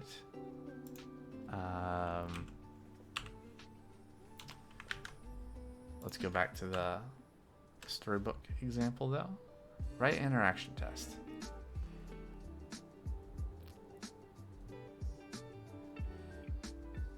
Right, so await expect something to be in the document, sure. But we wanna, I mean, we don't really care. We're not super concerned that, oh, we typed in 100 shows there. But this is just an example of like making sure this thing works. Yeah,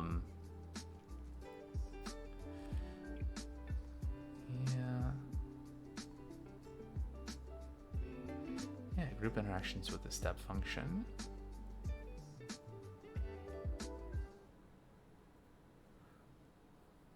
Yeah, so we could do something like, you know, ultimately this is a wait step, check behavior, check clear button. Right, that's what we want to do.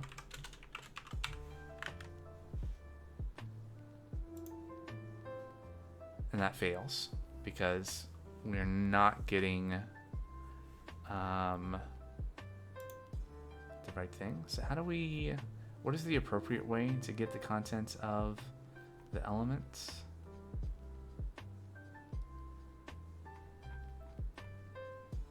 Didn't we do that in the other story?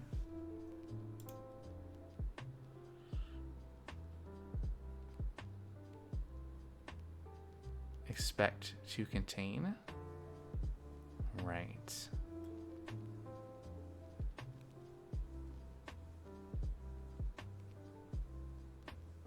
Okay.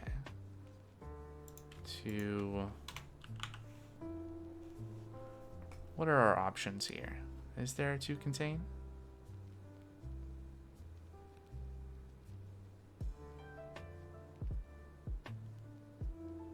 I mean, we could do that, right? And that might even... Nope.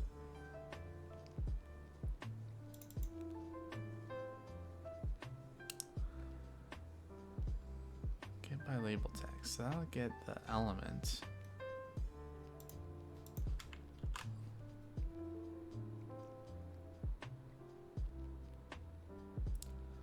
Text. Oh, there we go. Right. Dot. Oops. Dot something.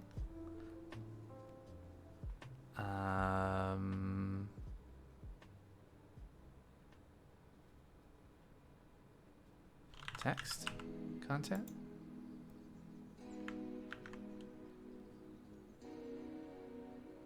Must be a promise. Okay. Is that?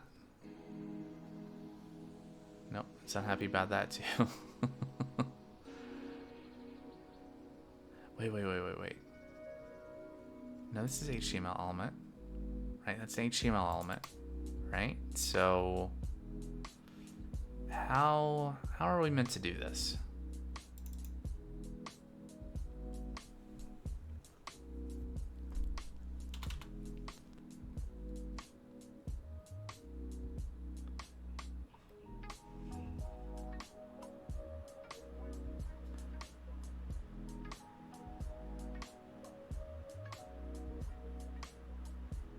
I guess, you know, here's a thought.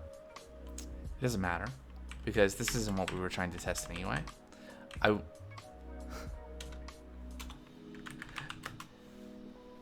you can't figure it out, just redefine what you're trying to do.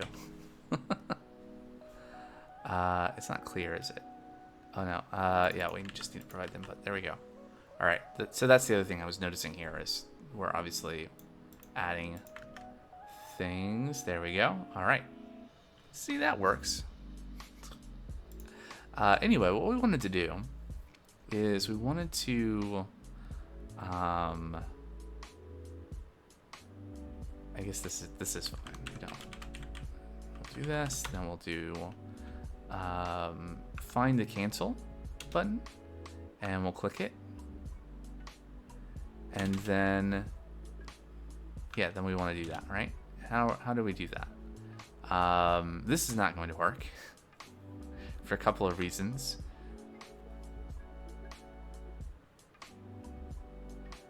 Interaction should be awaited. It's an interesting statement.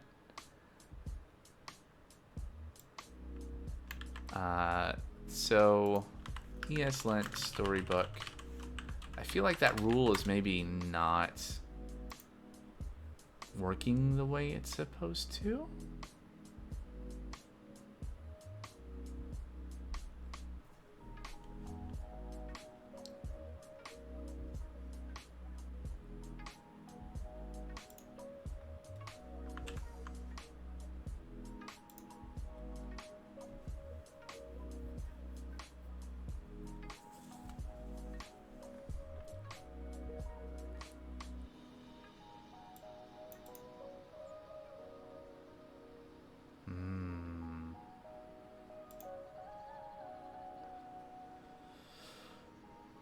Oh, hey, we're back to this.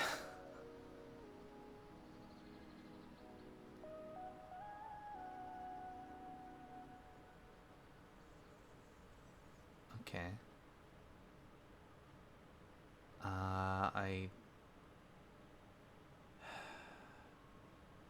Why was this shipped? Like, this is... I have strong feelings that this was a poor choice to default ship a rule that is going to give false positives for things. Because the logical thing that I'm going to do is I'm going to disable this rule. Even though there are times when this rule would detect issues, like, oh, we're not awaiting these things.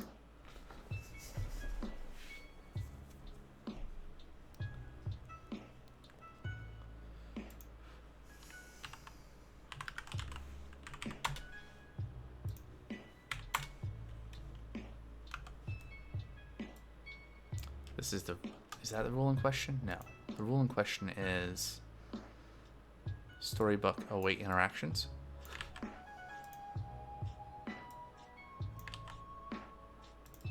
We'll make it a warning. There. Okay. So yeah, that's gonna fail because we're path name is iframe, apparently. How could we check to see that we're trying to navigate to the diary page?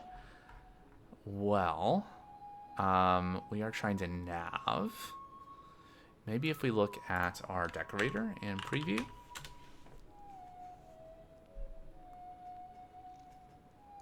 Is there a way for us to get a handle on...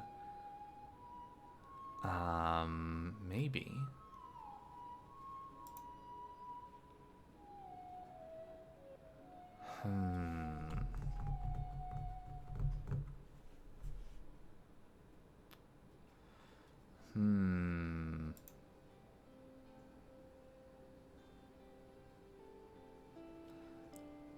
Right, what we want is some way to detect that the component is going to navigate away. And that's going to be kind of tricky to do from here.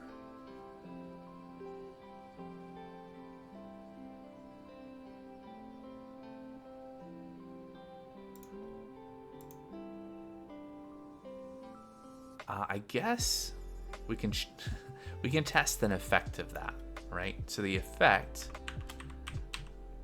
by checking that the component, yep.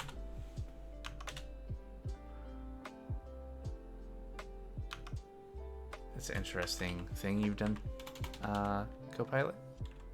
Does it work? Okay, so if we don't click the cancel button, this should fail.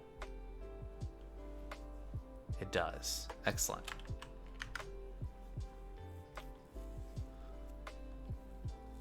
All right, so but now how do we test anything more? We've broken things.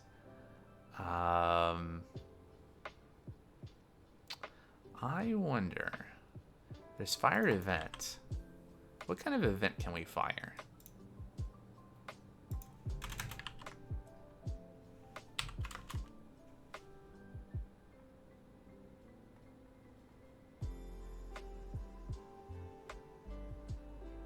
I don't suppose we can manipulate the history. Can we go back? Or are these like all user inputs type things? Reset, resize. Pop state, progress. What does pop state do?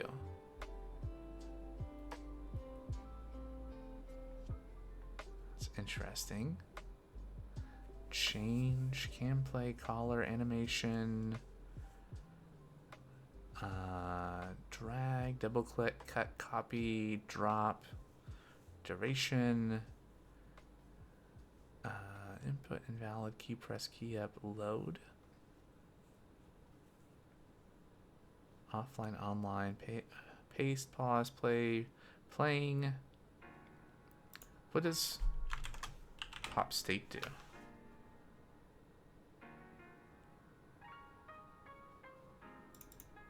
Huh. So, testing library, fire event. Testing library, fire event. DOM history, or not DOM history, but just history. I guess it is DOM history. Let's see what we got here.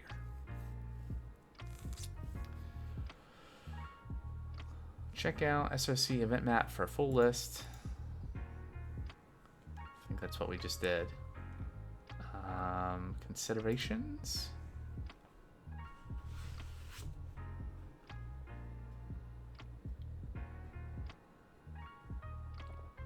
User event. Differences. So fired event dispatches DOM events, whereas user event simulates full interactions. Okay, interesting. So user event has things. Upload, unhover, type, triple click, tab setup, select options, pointer, paste, keyboard, hover, double click. Okay.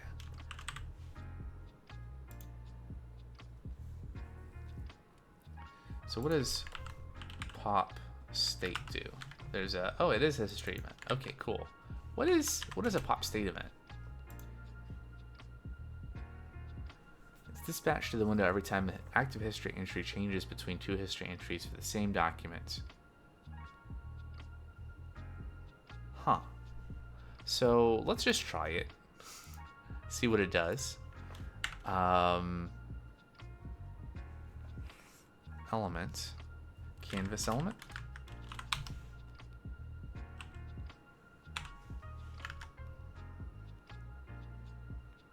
Alright, it didn't take us back. That was kind of what I was hoping it would do. It would take us back. Maybe there are options that will allow us to do things. Interesting. Move by. -1. Nope. Okay, maybe I should look at the docs some more.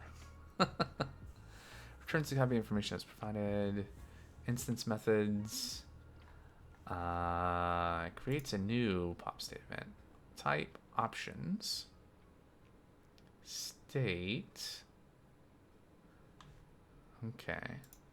So I'm guessing. Can we just do location?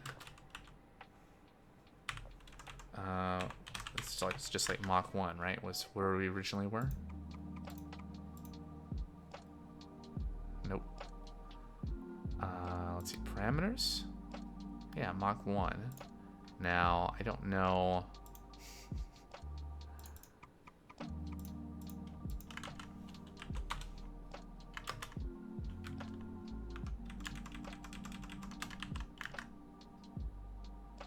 We're just gonna keep on trying things until something works, right?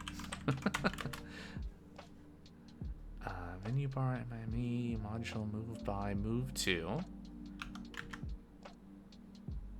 I was really hoping that would work. And if not, we can always resort to the thing that I will do when I have no other idea how to do something, which is to fail at typing. No, which is to do some searching on GitHub.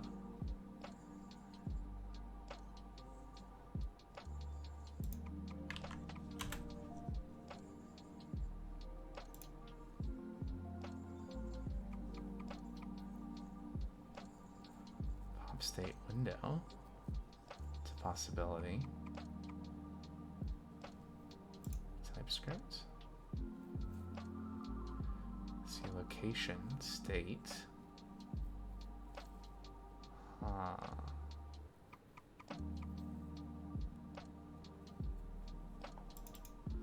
So maybe it should be window.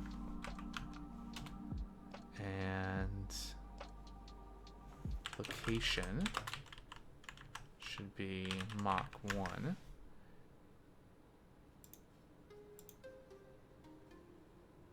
Well.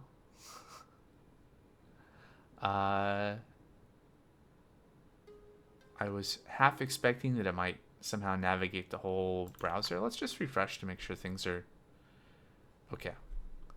Did not work.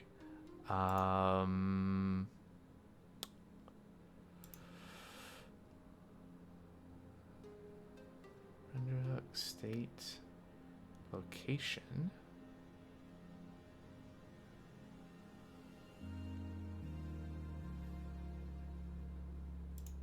Okay. We lost the ability to see options here.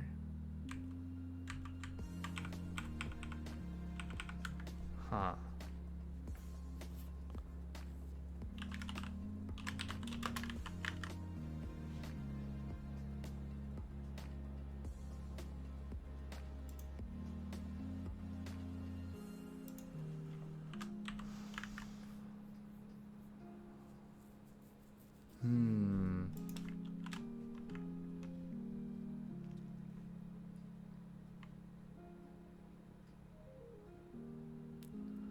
Window location. State. Lots of the same thing because these are probably, yeah, DOM testing library, forks. Great.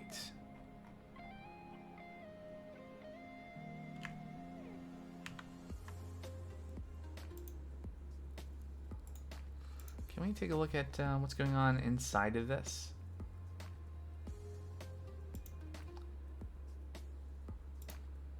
So we got an iframe. That's the thing that's here. And then inside of this we have, so if we let's comment out our thing that causes us to navigate away. And so we have a body, we have a Storybook root, we have a div, we have our form, all the stuff that gets rendered out inside of the iframe.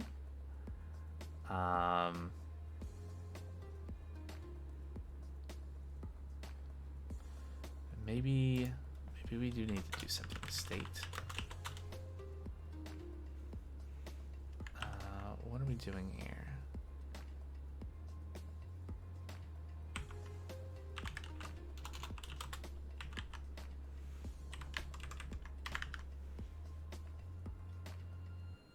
Yeah, we'll put this back. Nope, I don't know how to do this. In case that was not completely obvious already, I was really hoping we could find a way to like navigate back, because otherwise it's going to be difficult to test this as it is, unless we do something else here. So what's happening, right? We're calling nav. Nav is being supplied by useNavigate. useNavigate is coming from React Router Tom. Maybe there's something we could do. So we're using memory router because we needed this in order to be able to say to provide a path so that the component could figure out where it is to get the meal ID, so it would all work. And that's all good, but are there other options here that we could?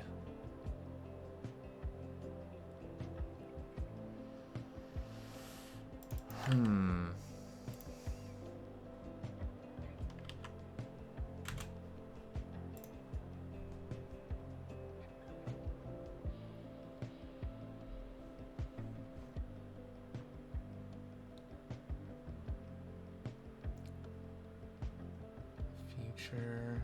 Okay, I don't care about that. What about...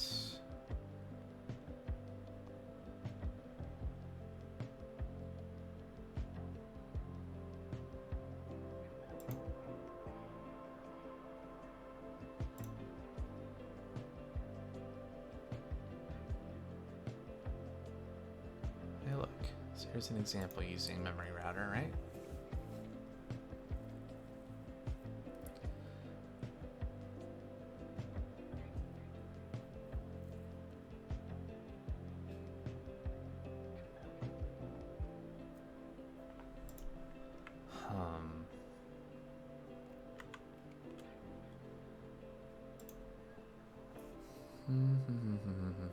What about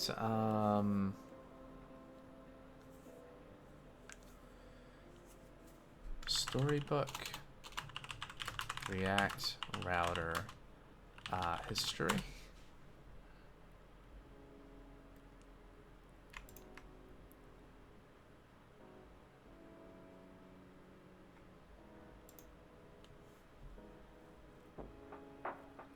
Yep. I just allow everything, sure. That would make it easy.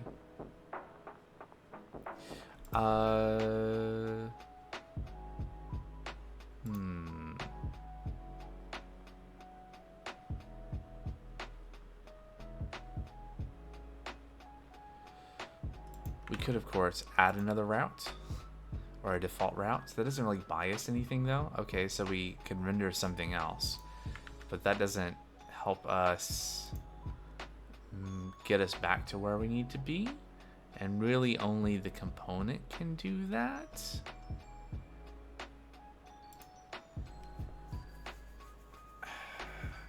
It's challenging, right? Because why is it challenging? Well, so the interaction test, there's limited stuff that we can do to kind of like we're testing something that's in an iframe that, you know, has the component. So it's not like a unit test or something, or a test in which we could like mock use navigate, say, or do something like that. It's more hands off what we're doing here. So it would be really nice if I could figure out how to use pop state, because that seems like the thing to do. React router.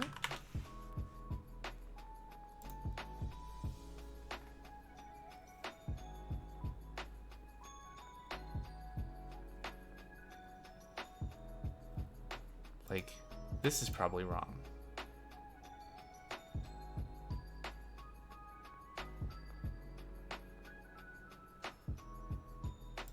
Like, I don't think this should be window.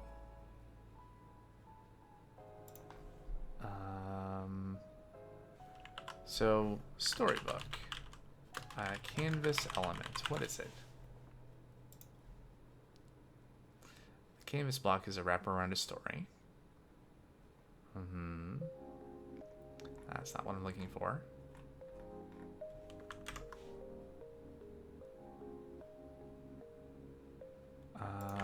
Let's canvas element dot.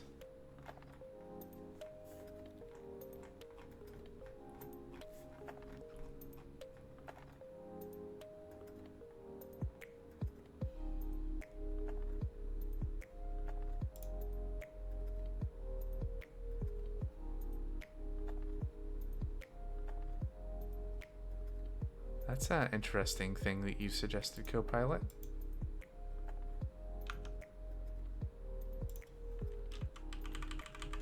I don't think that'll work, though. Default view is possibly null. What's it gonna do?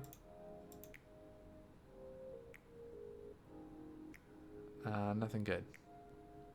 Data unused URL.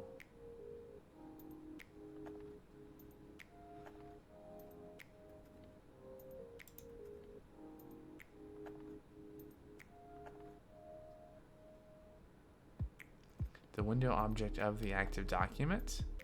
History, push state.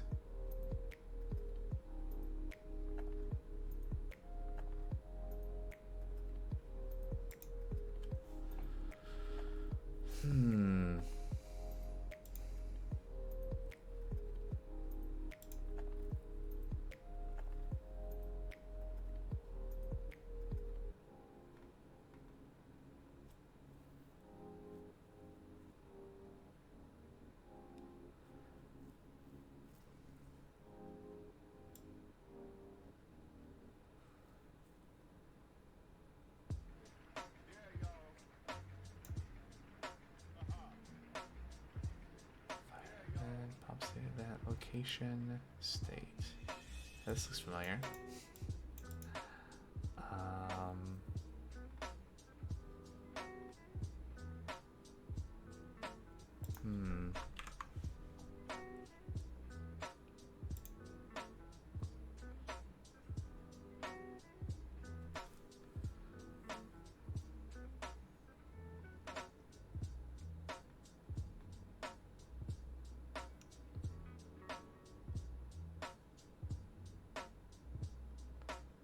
I mean, I guess we could.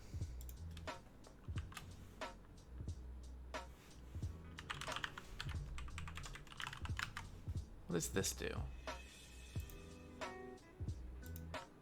It doesn't get us back to where we want to be. Yeah, no routes match location, diary undefined.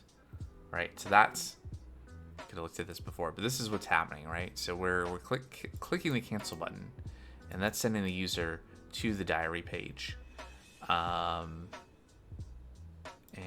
then we are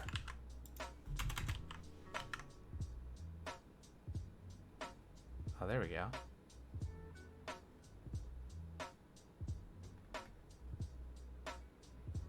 I like errors. Is this happens every time? No, that's too bad.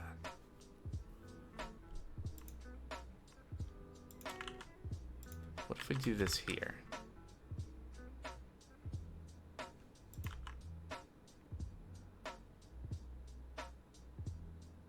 Okay.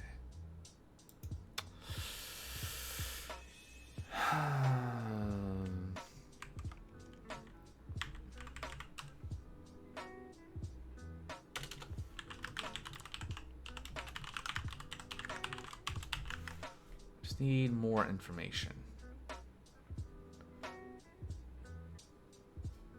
Okay, that's interesting. Let's refresh.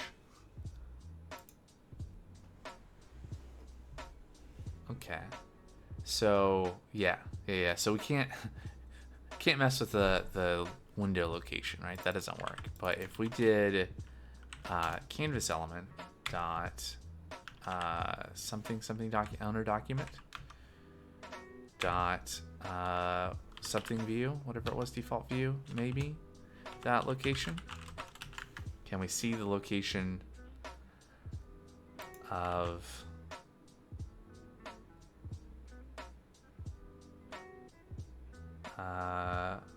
interesting.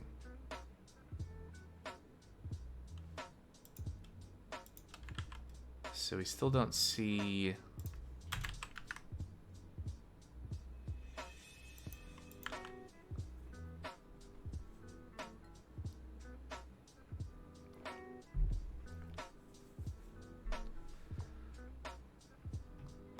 Okay.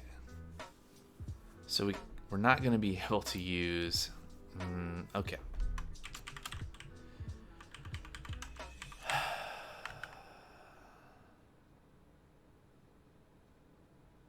So, I mean, this is fine, right? In a way, in the way that, we're checking some stuff is happening here. I'm feeling it's a lot of time to spend on this, but I was really hoping I'd find a way to get us back. Does Storybook have a way to just like reset the component in some way? Right? So that we can test other things in this play method? Or is this a... how can we... What can we do here?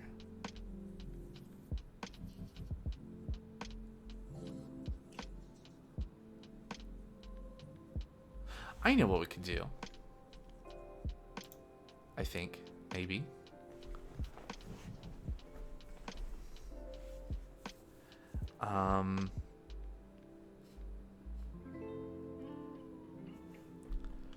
Okay.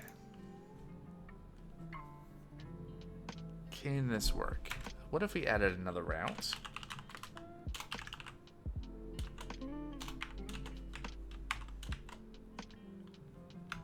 Yeah, we'll just do that for right now. So we'll see. Yeah, not found. Great. But what we could do, potentially we could have a...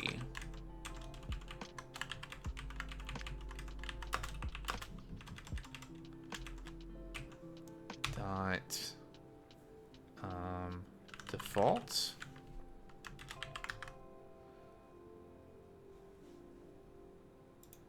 And then we could do something clever here, where... Let's hide all the MSW stuff. We'll have a default, which is going to be a component. It's going to be a little bit of JSX. How's this gonna work? How is this going to work?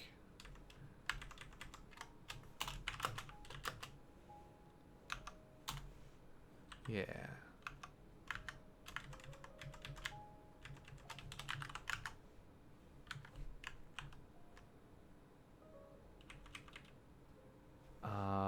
Is that the right operator?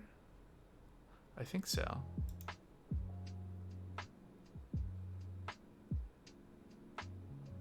Okay, so wait a second. It said this works, right? Yes. Oh, right.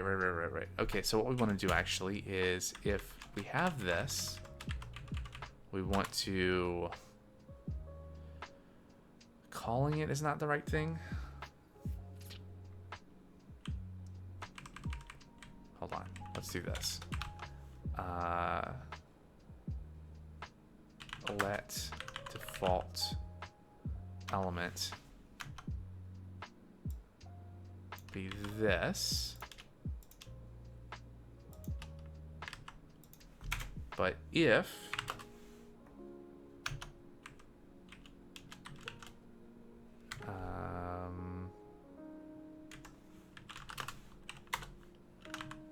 yeah.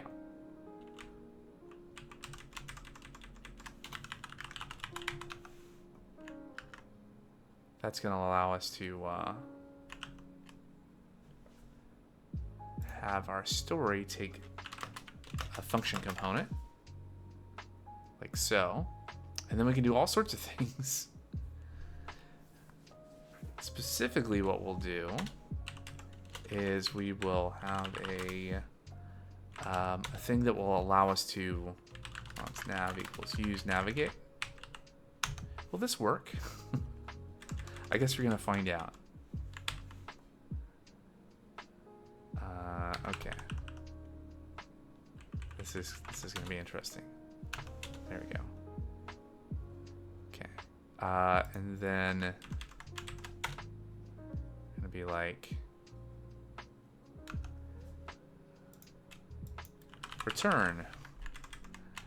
And this is gonna take us to mock/1. Click. Ta-da! Problem solved. Jeez. All right, and then return back to the quick add page.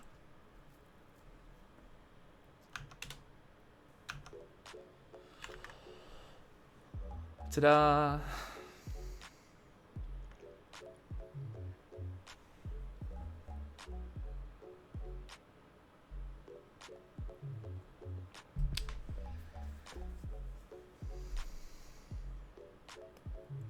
I don't think we need args. Were we using args for the other story? What were you using args for? Oh yeah, for undone. Okay. We're not going to need that there, so I'll take those out. So yeah, one test done. And the funny thing is, now that we have an example of like, how do we solve this problem? I think the other one will be pretty easy to do, right? So we're going to just do another await step. Check the add button.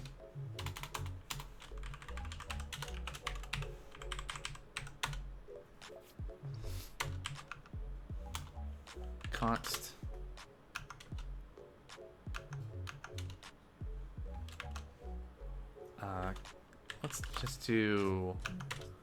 Let's grab all of the inputs. We'll exercise them all this time. And we'll clear it. We'll put something in. Clear it, put something in.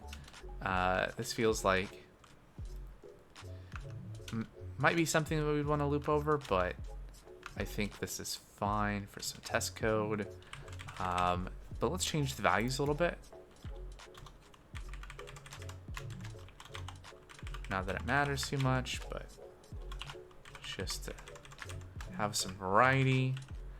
And then you would click the add button by getting it, and then click it, and then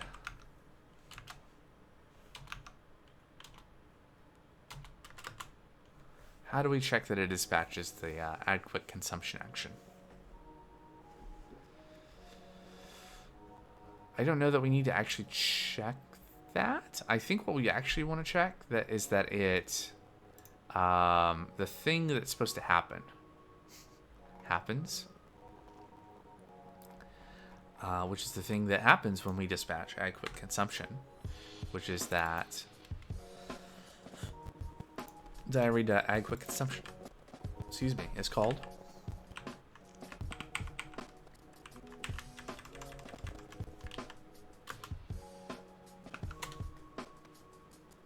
Now, have you given up, Copilot? Or are you thinking? I think it's given up. Okay. How are we going to do that? So it's interesting, right? Because we definitely have mock service worker stuff set up here. And we can also set up another one, like so.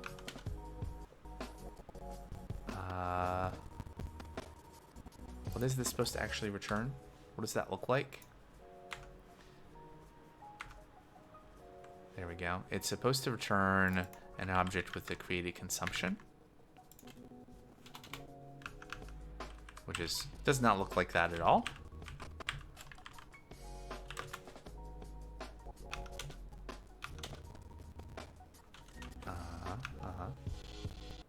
Is that? Let's see, we're missing at least that, and then that. Okay, so now we have a mock for add quick consumption. So we can actually have the front end click add, and interesting, unable to perform pointer interaction as the element has pointer events not. Add is not enabled.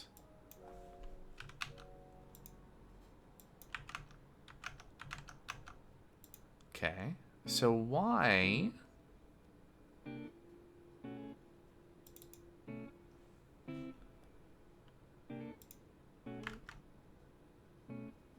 So it filled stuff in, but notice if I click into it, the value goes away.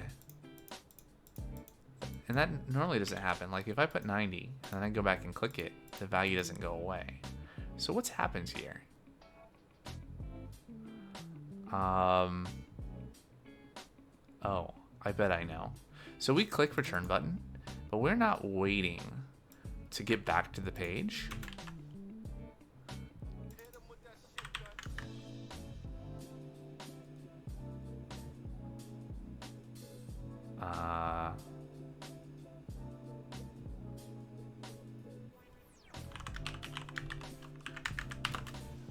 Interesting.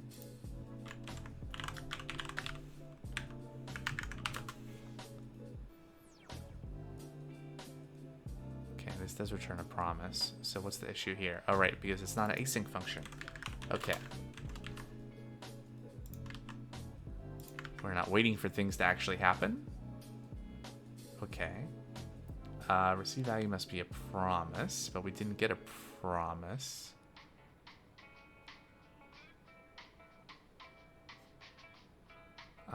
Resolve. I mean, this worked before. Oops.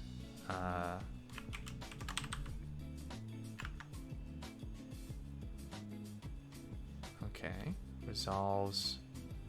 Okay. So that's interesting. So, all right. This is. I see. So. This is our warning that used to be an error that we disabled. And using the not here hides this from the ESLint rule. Okay.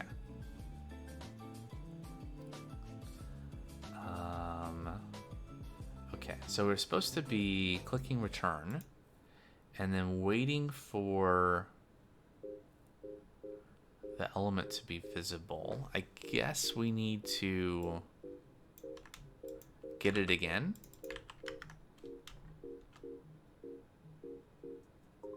Okay, interesting. That didn't really help.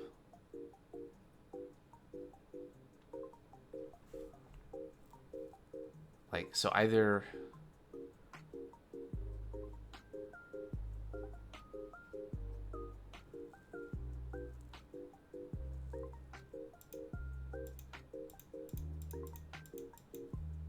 So we're... interesting. Why is that behaving that way?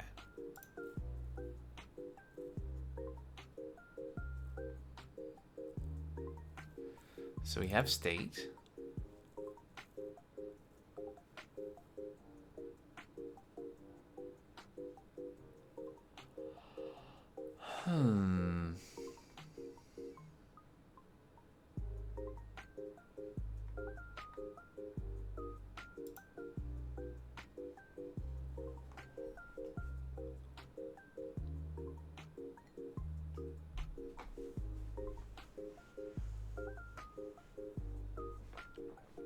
Like we're typing in the values, but they're not sticking around.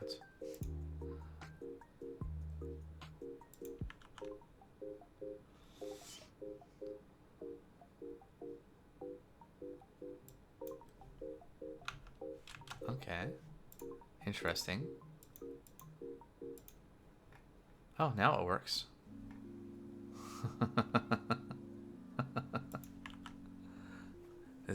Did I just need to refresh? I guess so. All right, and we clicked add. All right, so then,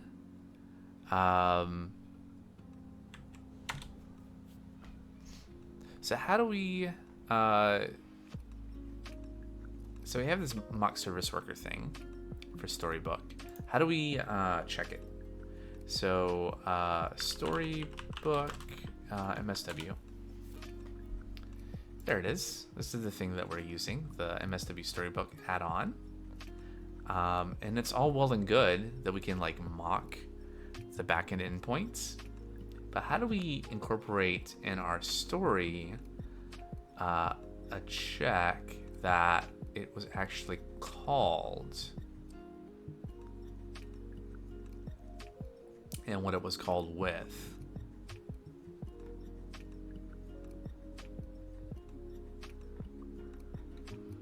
Is that something that's addressed in this?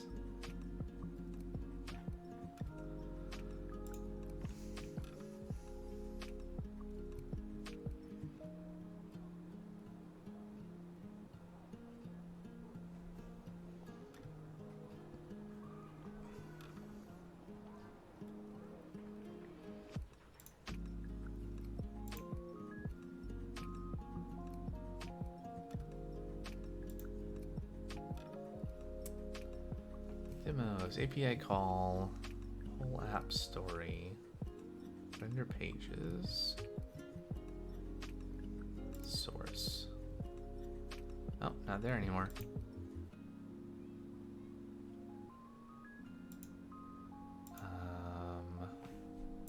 Film story JSX.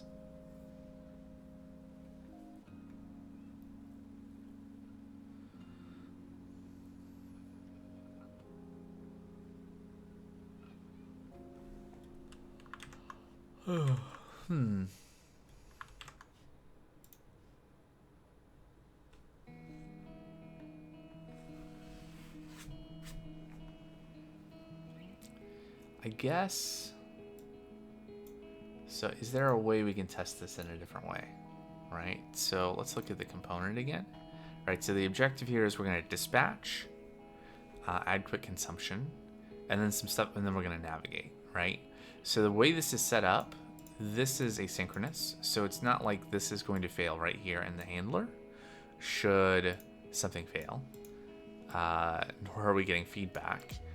I would really like to be able to look at the... could I... Are these interrogatable?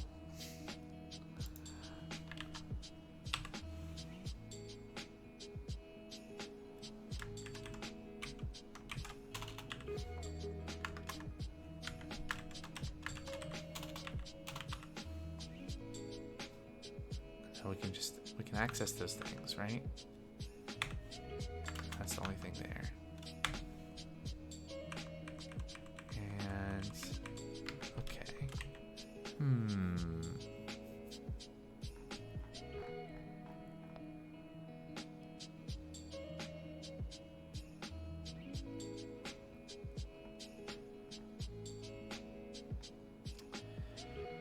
So in other circumstances, we might be able to do something where we are looking to see, okay, well, I clicked add.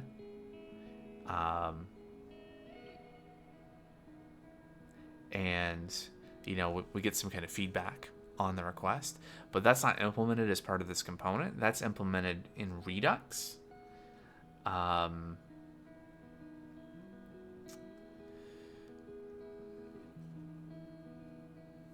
Could we... Let's look at our decorators again. What are we doing for our provider here? We are providing some stuff. Okay. Well, I would like to move on. So I think we're gonna to do here. But we can check to see that we are navigating. We'll just do this exact same thing that we did here. I guess we're not really checking that it navigates to, well, it's navigating to a page. We could be clever about this. Also, it's broken again. Maybe we just need to refresh.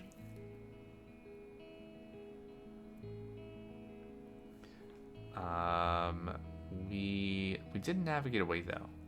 We clicked it, or did we? Get by text add click. So why?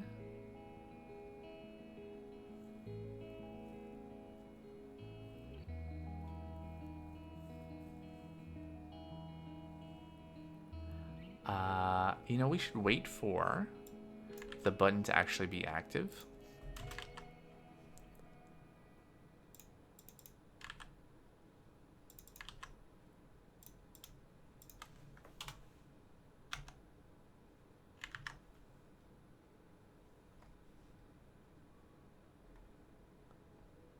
Interesting. Received element is disabled. It sure is. Hey, look. Those values aren't there. Oh, let's refresh. Okay. So it wasn't disabled. We clicked on it. And for some reason we didn't navigate away.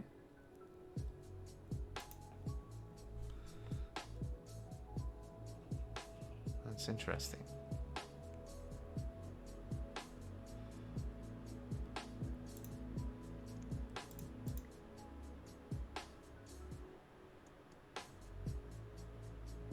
So why is it that, like, we can click add and that works?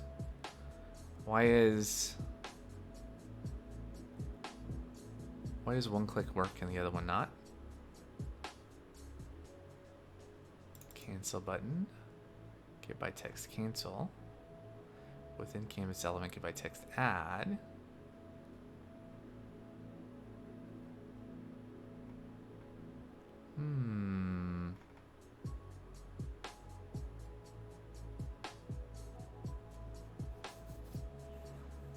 It's odd, huh? Okay, well.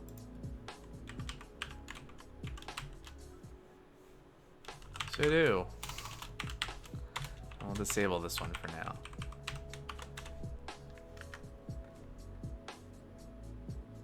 We have at least one test successfully written. Well. When we introduce a bug at some point in the future in this component, and we don't have a test, we'll know there was a struggle. And we put it off because There are more important things to do, maybe. Anyway. Okay, so this is all just to address the things that Chromatic told us about. So here's what we've done. We updated some of our Storybook dependencies.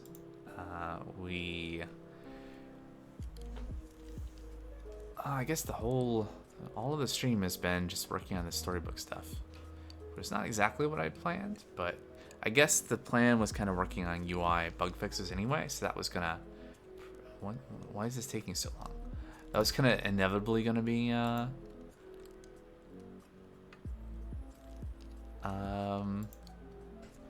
touching Storybook. The big win though has been definitely the figuring out the route stuff, because that will probably be a thing that we would keep on hitting up against since NextJS has gone away. We're handling more of that stuff ourselves. And then we detect this issue. In fact, I still have some time left in the stream, so I think that's what we're gonna do next. So we're going to fix routing issues in Storybook tests. Stories? Sure. If you're working on a team, you may want to consider more thorough, detailed, explanatory commit messages, maybe with a description. I, on the other hand, I'm just working on this by myself, and I have a video recording of everything that I've done. Everything that my thought processes and all of that.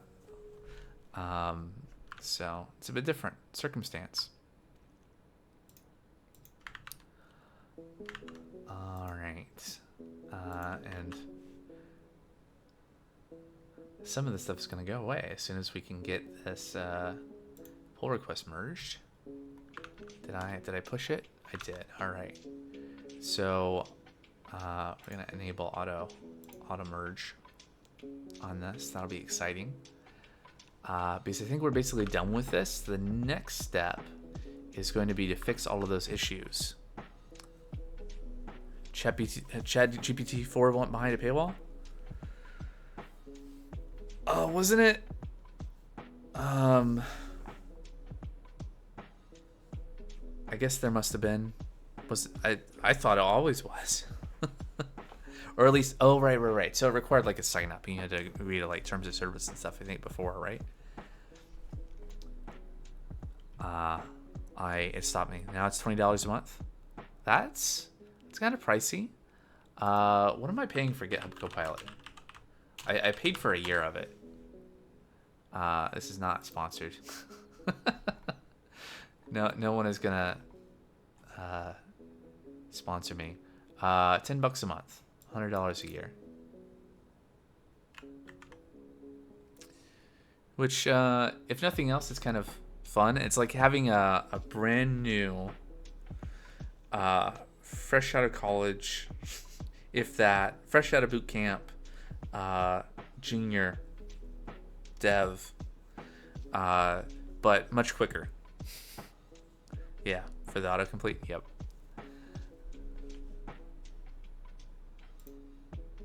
I mean, it's often wrong, but at least sometimes it's inspirational in the ways that it is wrong.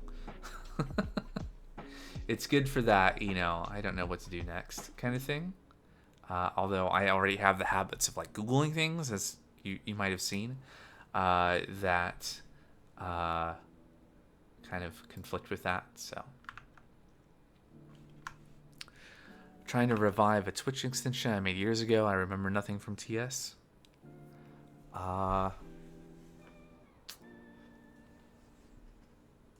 Yeah, I feel like, you could definitely cheat, right?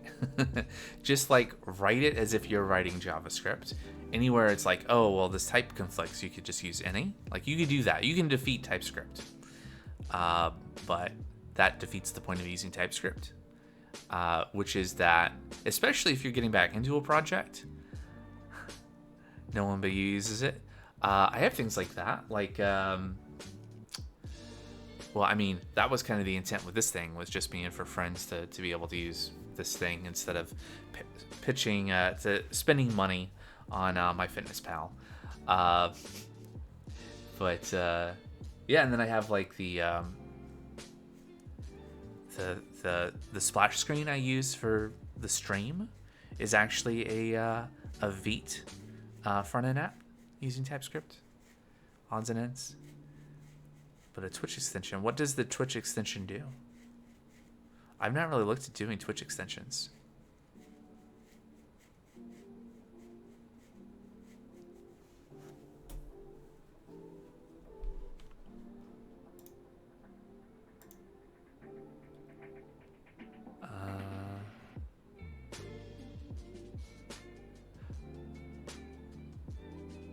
So it's a pretty neat extension, if I may say so. It's a Twitch's favorites extension. It adds a button next to the follow to favorites a channel. Then in the following channel side panel, sort the favorites on. Oh, that could be really good. Yeah. Yeah, there's definitely, I follow channels that I don't watch a lot of. For various reasons. Like they're people that I follow that I'm just interested in a particular kind of stream they do. So I'm not like, although I think there are a couple of people that I follow on Twitch that's like I wanna know every stream. I watch lots of small channels. Hey, I haven't scrolled to see if any of them are online. Yep.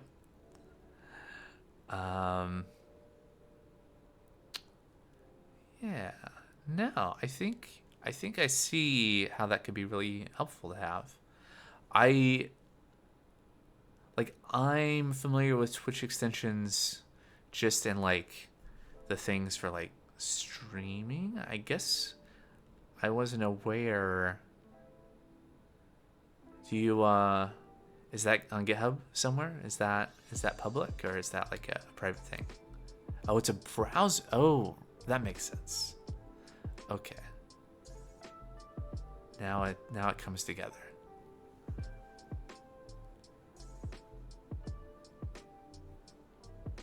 Is it Chrome or Firefox? I'm hoping you're saying Firefox. Well, you'll say Firefox, since that's what I use. It's private, sadly. I haven't finished the last detail, so I haven't released it. Yeah, that makes sense. I'm still debating whether I'm gonna deploy or I'm gonna like open source Daily Jewel. Any browser. Interesting. Well, I would be interested in checking it out if and when it ever becomes released. So I need to eat lunch at some point. I also should check my Discord, but we're gonna try to do a little bit. I should talk into the mic. I'm trying to do a little bit more today. Oh, it's uploaded in the Firefox store. Neat. Okay, no messages. Good. Making sure that yeah. Anyway, I want to address these issues that we spotted earlier. Now that we're kind of done with the Storybook stuff, although fix one test to continue. Let's see what's going on with that. What's going on with you, Chromatic? Failed test, view change. So something changed in the UI. All right. Oh yeah, we saw this, and then I just ignored it. Okay, so we should fix this.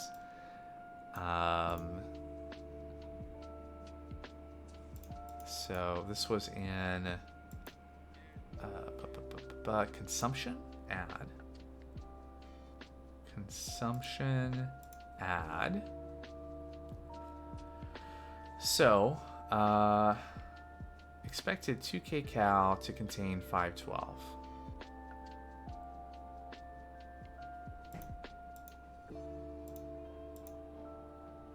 So what happened here? So we were supposed to enter 300 servings.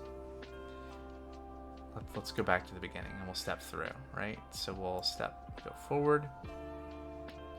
Okay, and then we'll go forward. So we're supposed to have entered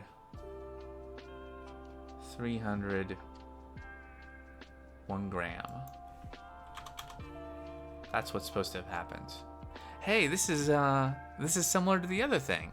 Okay, maybe we will fix the other thing by fixing this, right? So it looks like the typing of text is not sticking in the input. Right, so now if we continue, the test will pass because I manually updated the input. So what's up with that?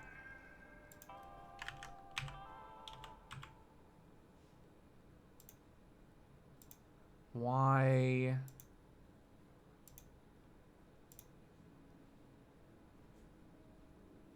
did this get lost?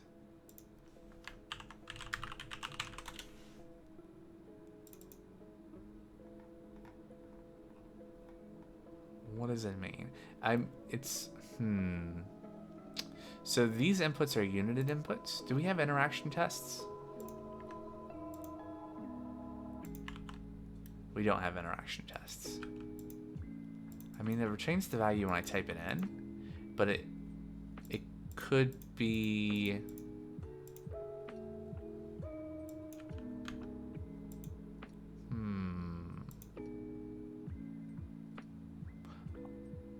Also, this is broken, but that's not important to actually having the thing merge. All right, so we are failing here because the number of servings that we enter is not sticking. Let me make a little bit more space here. I guess we're not awaiting. I guess we're supposed to be doing that. Is that why?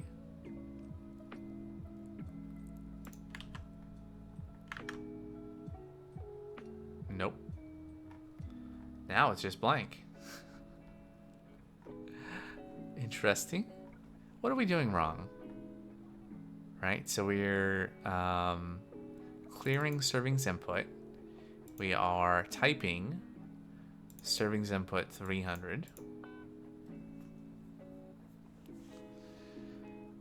And then it doesn't stick.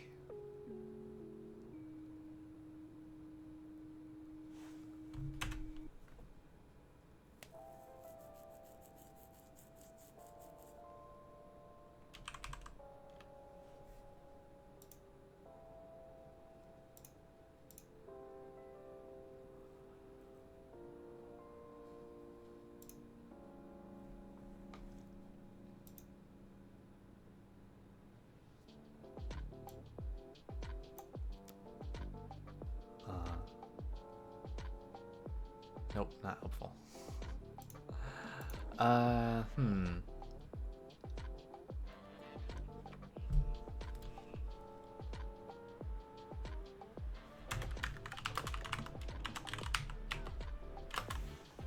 Tab, hover, paste, clear. What if we tabbed?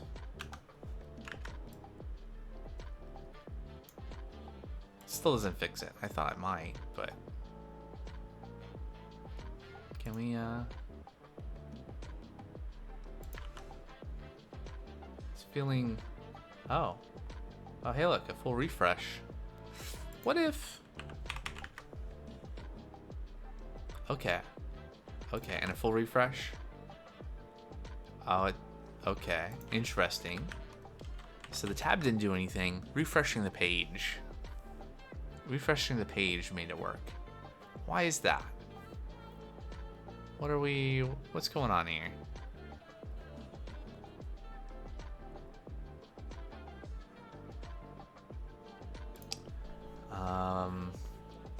Nope, I uploaded it as private, and the only way to share it is to send the XPI, and let's attempt to upload it publicly and share the link with you next time. Sounds good. I think, you know, that's something that I could see using. So, I mean, don't go out of your way just for me, but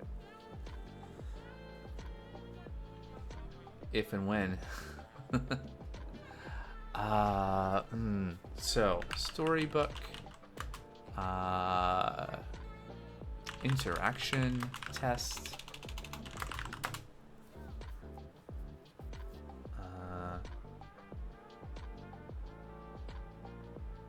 fails unless refresh. I can see the XPI, but trusting a random person on the internet with a file, and that's something I would do. That's fair.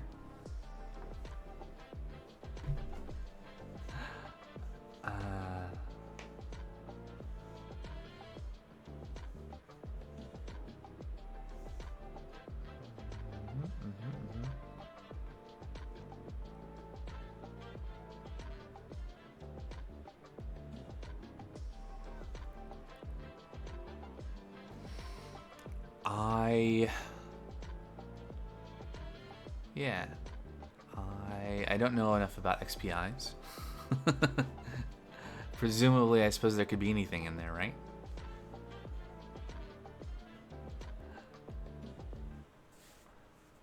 All right.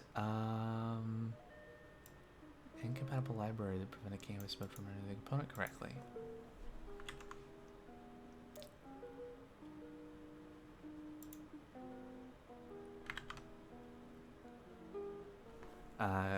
You don't know how they work internally? It's like a zip file for Firefox. Yeah, makes sense. Alright, I have to fix this. But why is it behaving this way? So it's interesting, right? So if we refresh, it works.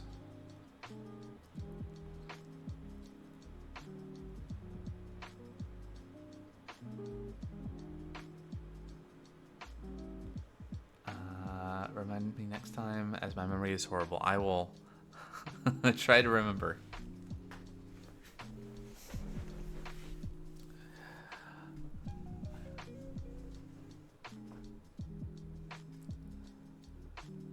Okay, so this.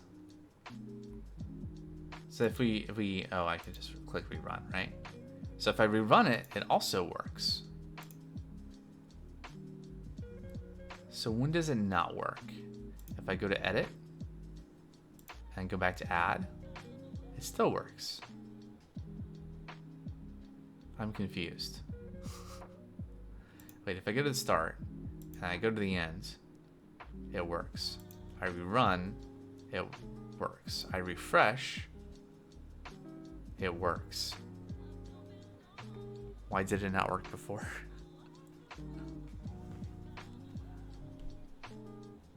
Also, this also needs an await. Maybe that's an issue, just in general. Okay, if... Haha.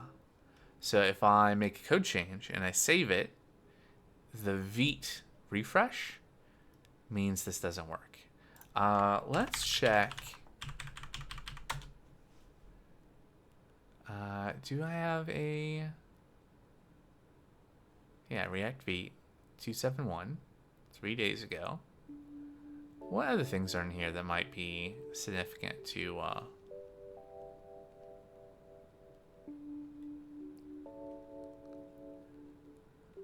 Oh, yeah, if you want to just DM it.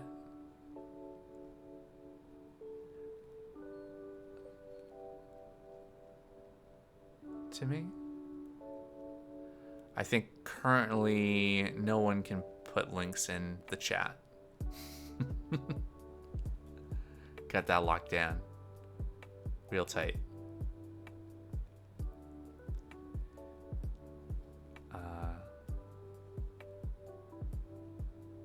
Which is probably a good thing. I think the first thing that was the first time I streamed, the first person who chatted was like a I don't know if they were a bot, but it was definitely spam. Oh yeah, there you go. Imager, got it.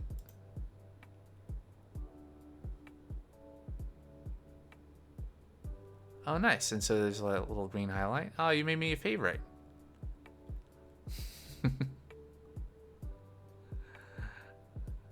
Looks cool.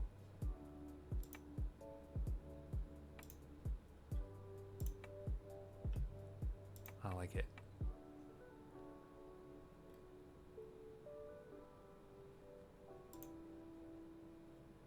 I guess I could actually, for the benefit, you don't mind if I show it on stream, do you?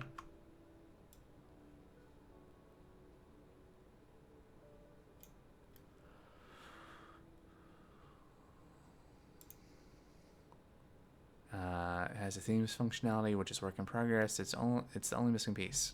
Oh yeah, themes. Not at all. Okay. So, here is the. Here's the screenshot of Twitch. And it's got a little green highlighted area here with what are presumably the favorite section. So this is sorted high to low viewers, put the favorites on top. I like it.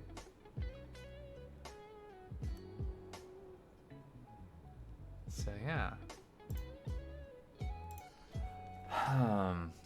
Okay, so back to this.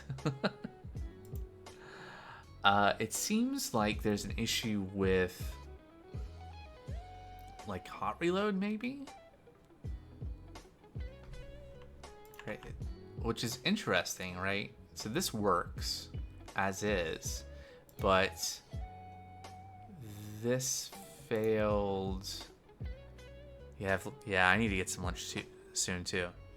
Thanks. Hope you have a good lunch and rest of your day. Thanks for hanging out.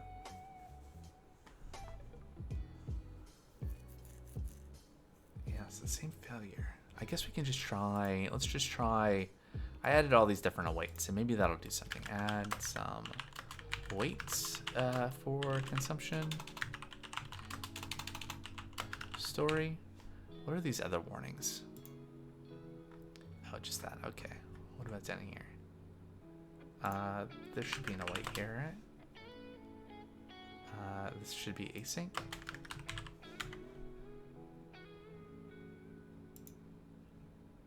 Okay. Just gotta keep trying.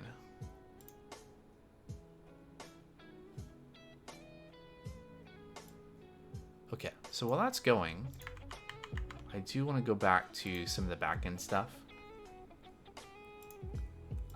I want to do that today while it's kind of fresh what's going on with this. So we have a couple of different places here where we could really be checking, at least in this case, we can check that the meal we're trying to look up, it belongs to the user. So we're just going to go through each of the files here to see where we're doing this sort of thing. Hey, look, I even left a note. Check the meal belongs to. This should really just be like a to-do, since we weren't actually doing that. All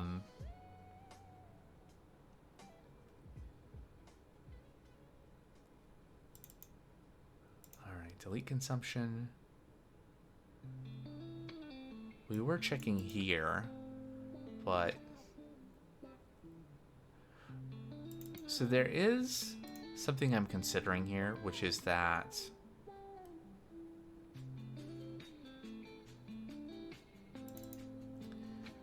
if we were to do this where we use find unique and we use the user ID, so we just say find a meal, it has to belong to the current user though.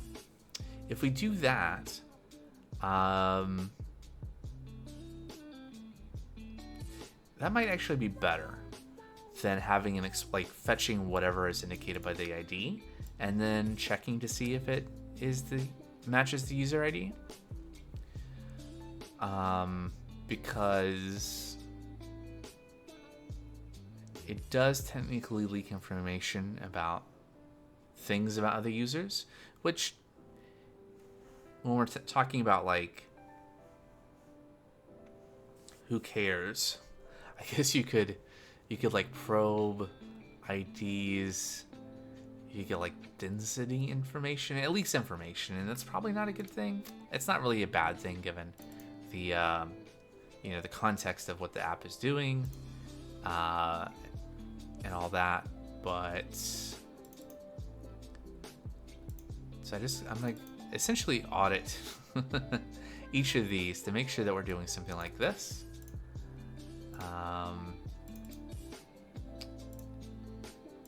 Let's see, get user profile. Yeah, that's good. Get user settings. This gets the current user settings. Yes, so that's fine. Update user settings. And we check to see we have a user ID and we update the current user. So that's all fine. All the account stuff is kind of like fine by itself since it's addressing the current user. And then all the foods things. This is where we're like looking up a food item.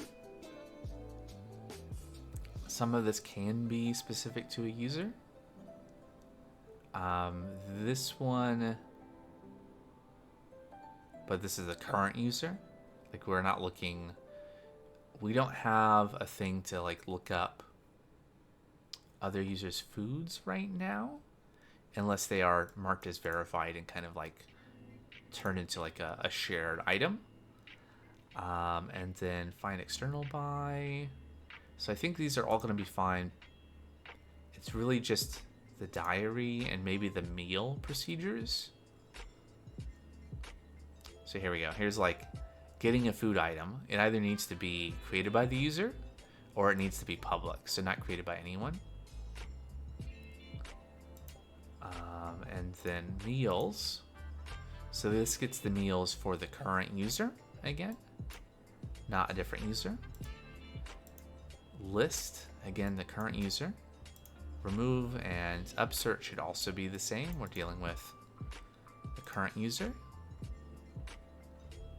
Always. Can't target. Like we can pass an ID here. And if we do that, we do an update, but it's specific to that user.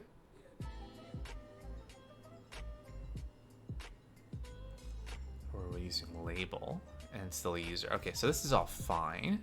It's really just the consumption ones that I need to take a closer look at what's going on with them. So I think I want to do this, where we're going to try to find the meal record and also at the same time check that it belongs to the user. And then we'll just say it's not found.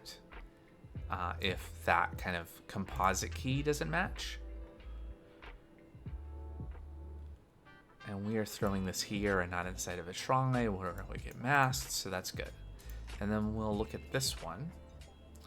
So I think we're just gonna want, like most of these target a meal, like, or at least add quick and add consumption to, so we can just reuse the same code. And then that same check will handle both cases of the meal with that ID not existing or not belonging to the user. So that's good.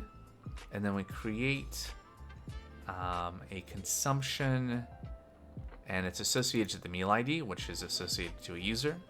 That's why there's not like a user ID here, because it's a foreign key relationship between those things. And then for delete, we take a consumption ID and we want to delete it. So what we're going to do is, we don't have a way to, at least I don't think we have a way. We don't have like a unique key here. No, okay. So what we need to do is we need to find the consumption, verify that it belongs to the user, or the user ID associated to the meal, associated to the consumption, belongs to the current user. That's what we're getting here. And if it doesn't, we give a forbidden. Now, theoretically, one might want to put this into a transaction. That's not really going to be a use case here. Not one that I think is worth dealing with, because consumptions are not going to be moved between meals of different users ever. That's not a use case that's supported by the application. Now, that does mean if that were to change, or if there was some kind of database update, something reorged, this might need to be changed to be very safe. But I'm choosing not to deal with that right now.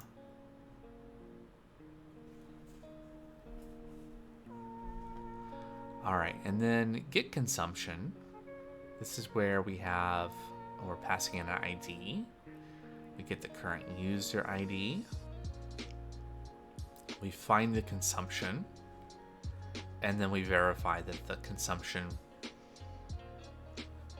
meal user ID matches the current user, or throw an error. Since we can't do what we're doing here in these other two, where we have a unique. Here, let's take a look at that. So schema. So the meal has several different unique constraints on it. Basically, yeah,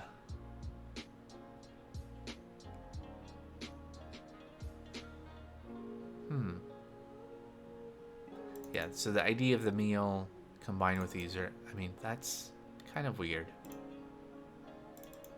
All right, we did this specifically to be able to do the thing we're doing elsewhere, right? So that we can combine. We're essentially setting this up so that we can construct a query in Prisma where we say, give me the meal ID and also only give me the meal with this ID that also has this user ID. This allows us to write that query. Obviously, anything with the ID in it is going to be unique anyway. But we're also saying on top of that for a given user, their meals have to have different labels and different start hours. You can't have two records for the same user that have the same label or start hour. Is the constraint that we're embedding inside of this definition of this table.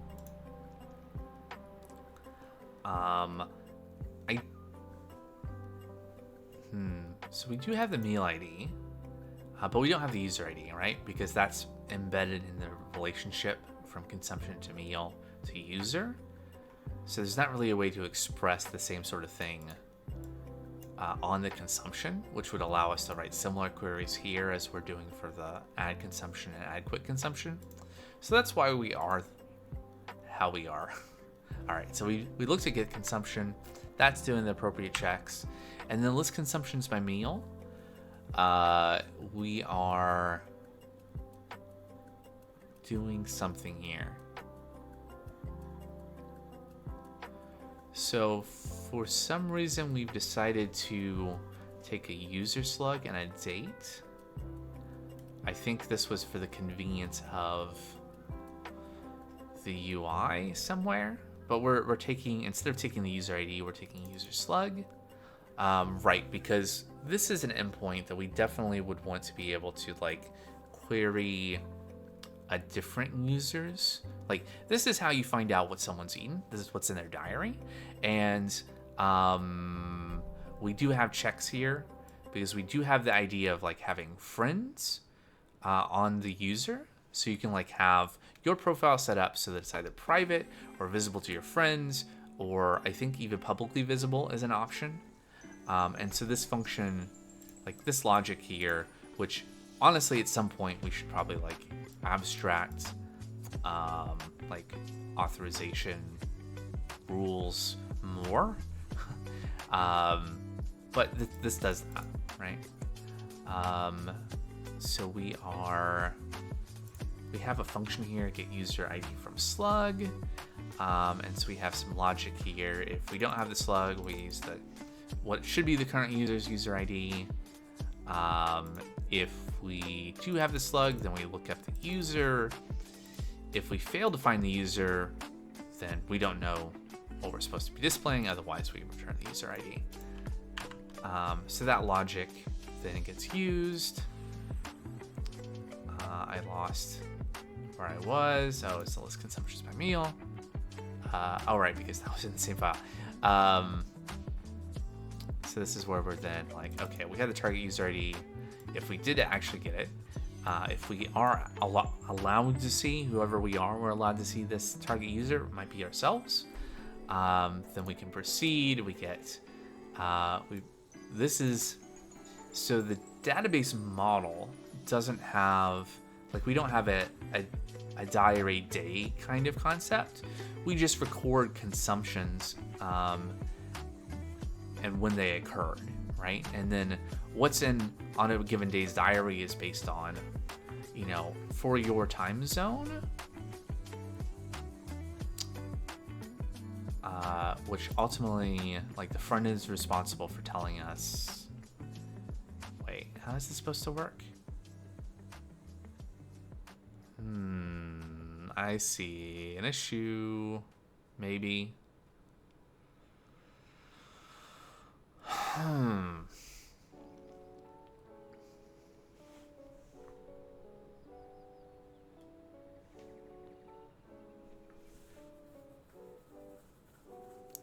So, you supply a date. This should be like an ISO 8601 timestamp. And then we use JS to parse it and say start of day. So,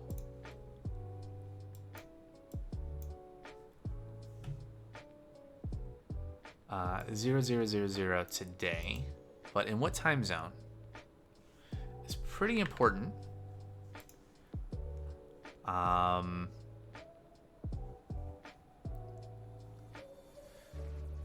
So we do store, so we're using start date and end date here to compare to occurred on.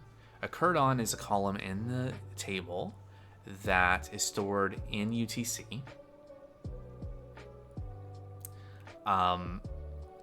And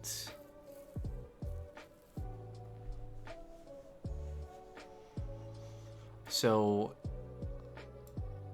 hold on, let's instead of theorizing, let's just test. So if we go to npm.js.com, day.js, run Git.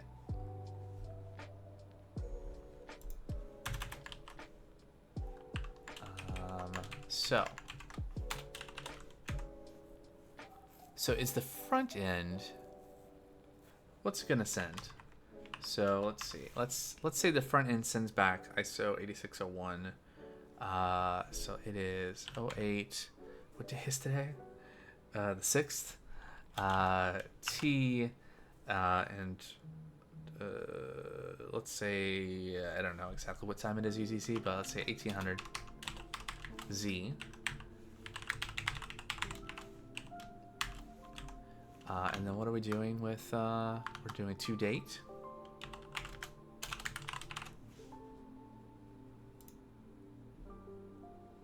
All right. So this is interesting. Presumably the container that this is running on is also on the West Coast.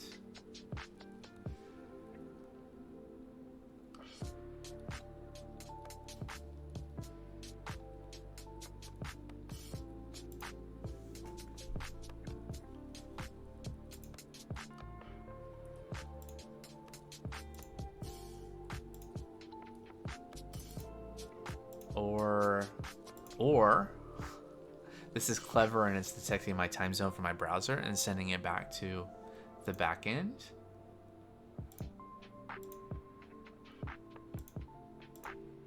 I guess that could also be the case. Can we...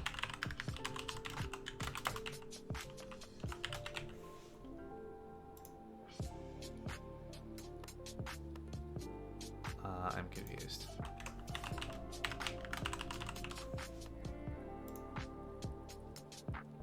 Okay. Oh, it's console.logging the date, and then this in the front end was okay. Well, anyway.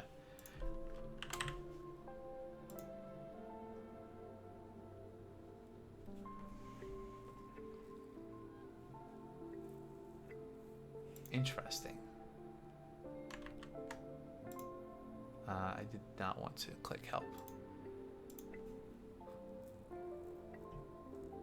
Okay, but this should be kind of what we would see on our server, because our time zone on the server will be set to UTC. We'll get start of day, and it'll be, that day, but it will be 0 o'clock UTC. And I think that's wrong. So this filtering... Okay, so I think what I'm going to do... So I'm going to get back to here. And we're going to add another thing here, which is check that diary shows the items for the selected date based on the user's selected time zone. Because I think that's not happening right now, and that's pretty important.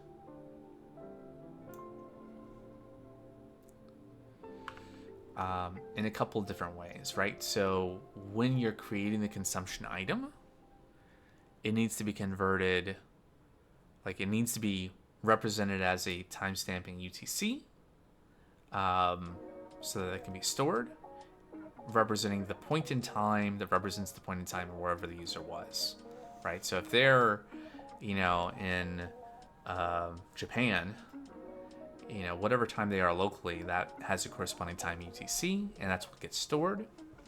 And so then if they look at their diary, I think there's multiple ways to do that, right? There's one view, which is if I had breakfast in Japan, and then I take a flight to Scotland, let's say, or Iceland, right? Then when I look at my previous day's meal diary, what do I expect to see?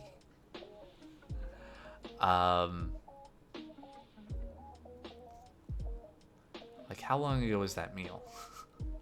What day's diary does that? And I don't know that there is actually one answer to that, or something that's going to make a lot of sense.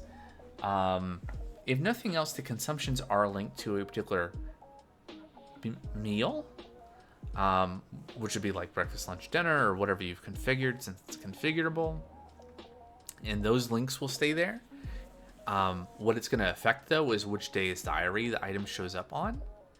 And I think it will make sense to have, like, if I'm on the west coast of the United States, like I am right now, and I look at a diary for today, right? So if I go to local one and I log in, and maybe this all will actually work today. Oh, right. Yep, of course.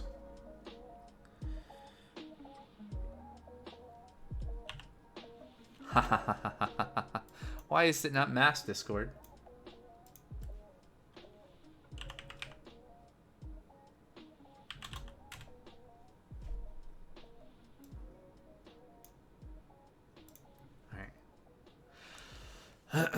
So if I look at the diary, and hopefully this works, there we go, okay. And currently in my settings, I only have one. Let's add a lunch at, what time is it? 12, perfect. And save, and add a dinner at 4, oh, I don't have, okay, let's save 1700. And I think that immediately saves. So if we go back to diary, there we go. A little bit easier to see in the light mode.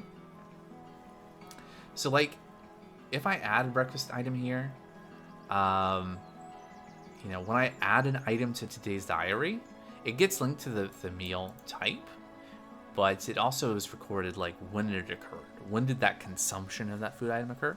And so if I eat something now, and then I were to fly to New Zealand, where it's tomorrow, and I were to log into the site, and I were to go to today's diary, what would I expect to see? And again, I don't know that there's one answer, but maybe it should be like based on the... Did we have time zone settings in the profile? Yes. Although, very US-centric right now. We should probably change that.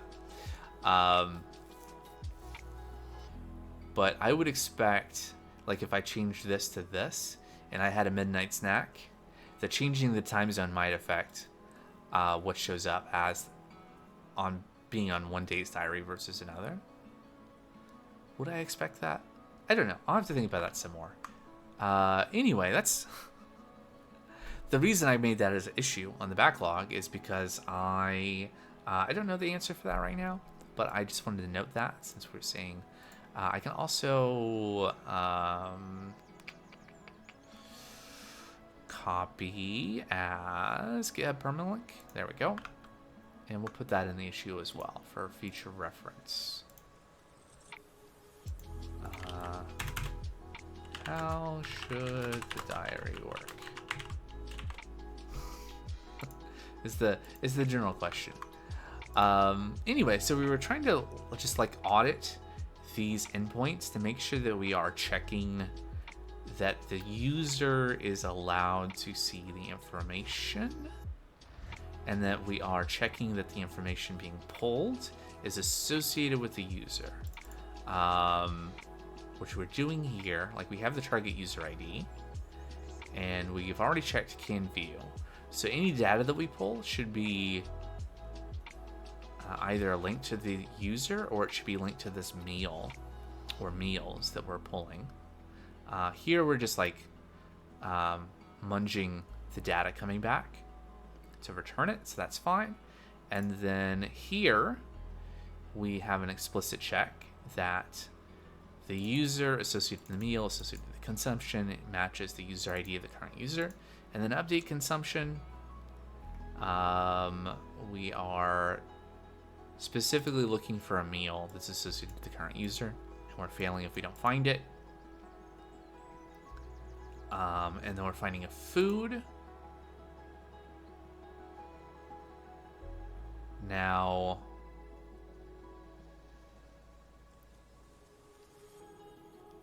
technically, I think this is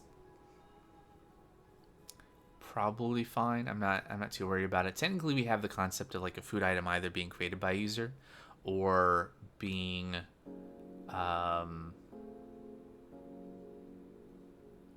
global, like shared, and we're not checking that here. I don't know that like the only thing we're looking at food for is like serving size and food ID.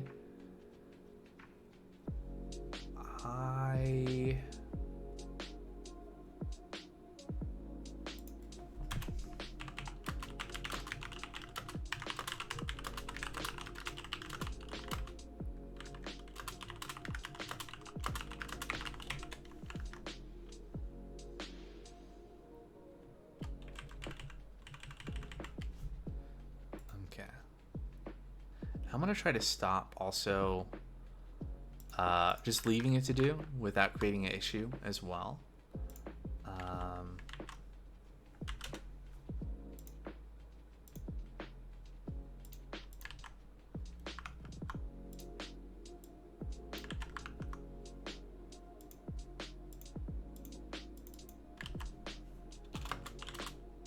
What is that? Update consumption.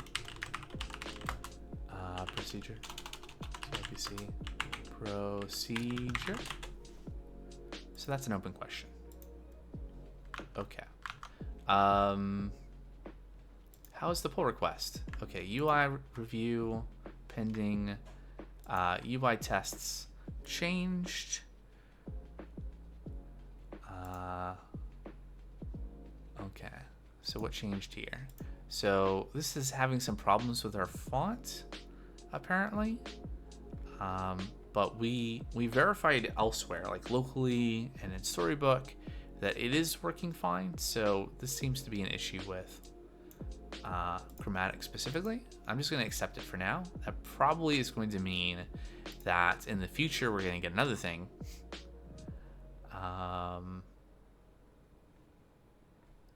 What's the diff?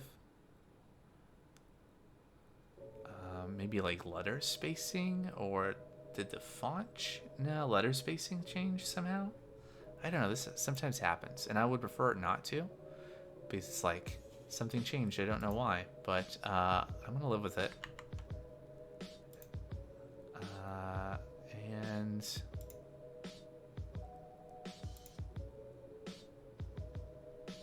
okay, so there we go.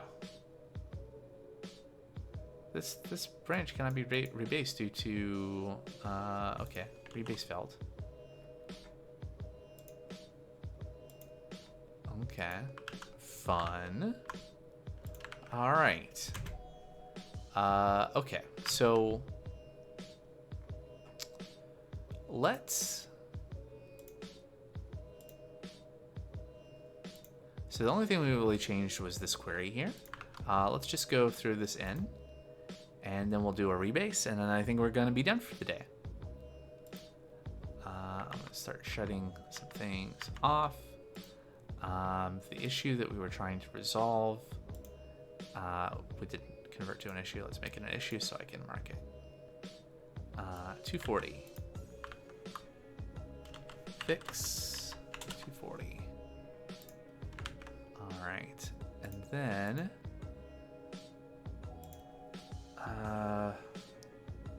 right. So git checkout. Actually, can I do a rebase with poll?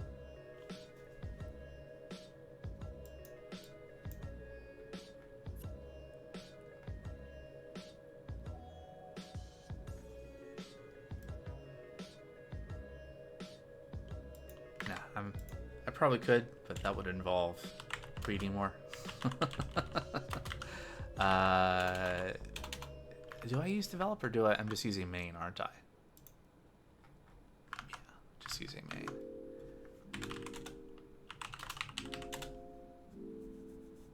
All right, and we're gonna close all the rest of these files. We're also gonna stop Storybook now. All right.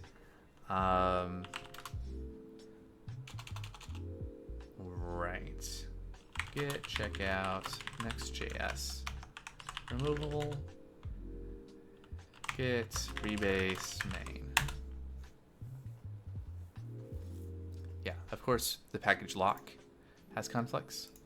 We'll just do npm install here.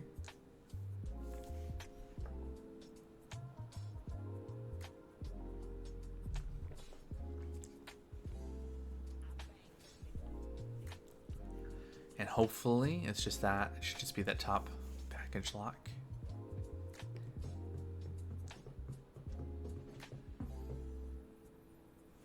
Okay. Git status. Git add package lock.json.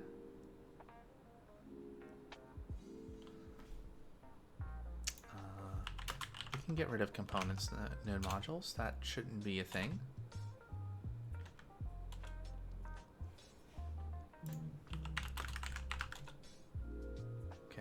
I don't know what client's untracked, but I'm not going to mess with that yet. I'm going to get status again.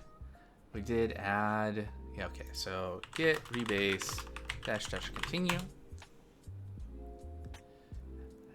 Naturally, another merge conflict with, I mean, of the things to have a merge conflict in a rebase, this is probably the best thing. There we go. Git status. Great. And just repeat.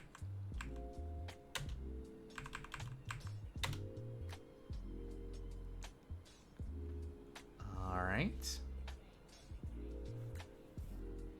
Okay, good.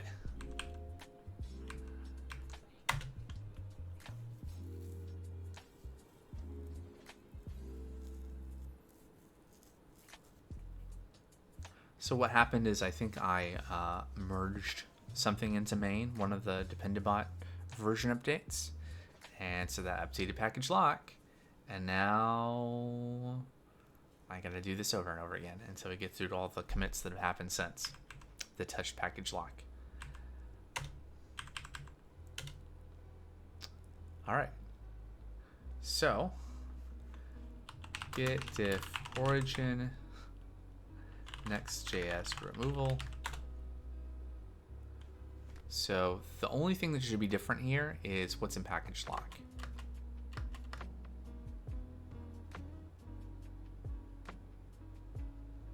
Which is a lot of things, but yeah, only that. Great. So we're gonna git push force, which we have to do since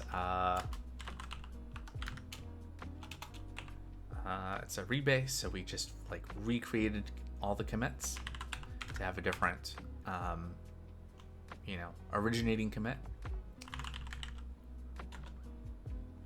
Nope. It's supposed to be a space.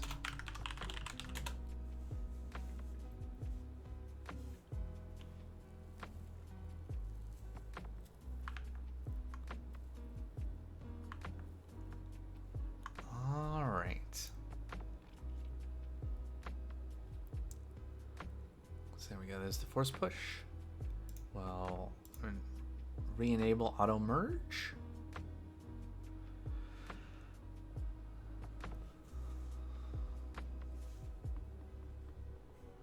And yeah, so the other issues with Storybook and Chromatic seem to have solved themselves once we added those other awaits, those little bit of changes. So there may be some issues still with hot code reloading of components, but it seems like otherwise that's been sorted.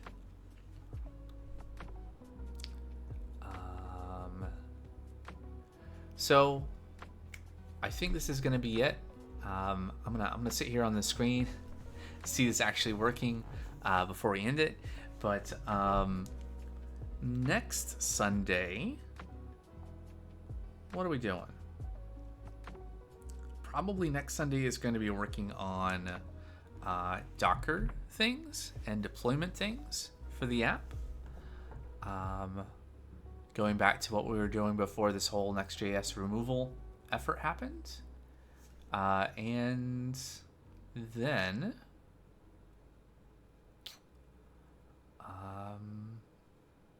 that may be time for a little break from working on this app. In the next couple of weeks, I need to find some time to do a little bit more reading and maybe figure out how to set up some stuff to be able to do some Java development, working on Minecraft mod stuff. I found maybe a couple of potential issues on some mods that I like, that maybe we could do some try to fix some bugs. Be a learning experience. But yeah, that's kind of what I'm thinking to do next. After we kind of cross a finish line, not a final finish line, but a milestone of getting this thing deployed on the server, available.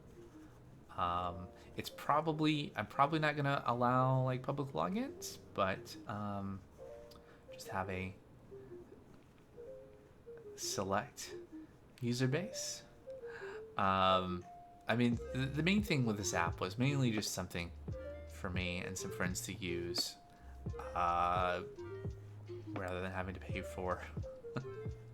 It's such a silly thing, right? Because it's like a couple bucks a month or whatever for the other app, but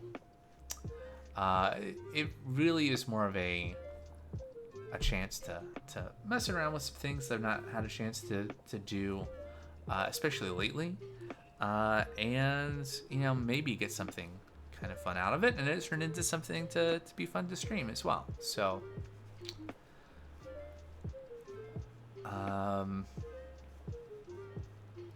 yeah, lots of things that I had not used at all before I worked on this, like NextJS, which I think is not a bad tool, library, framework, whatever.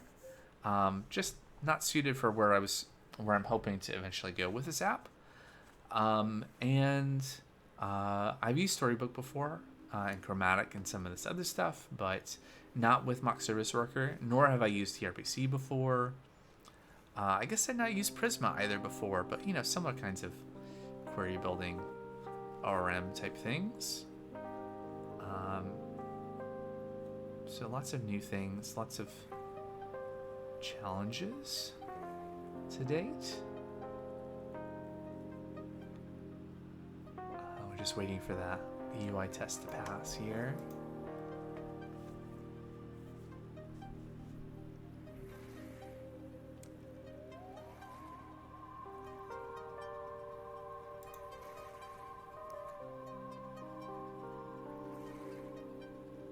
There's build.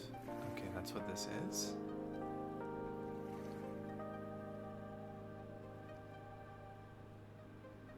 Nice.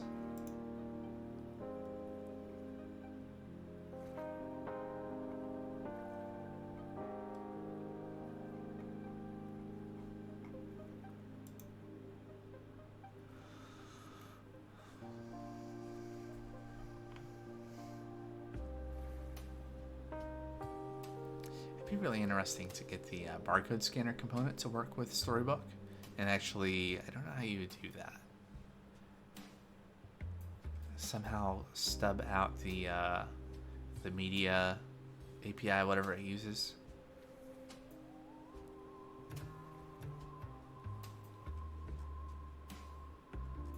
All right.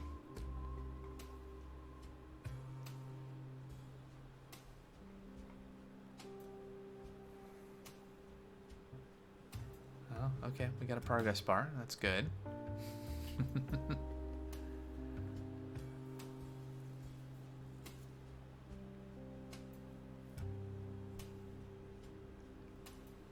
So here's hoping no changes detected. There it is. All right, and it's merged. It's gone.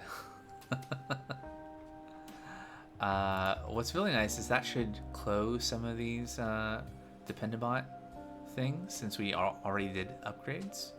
And then we can merge in the rest. I may keep an eye on this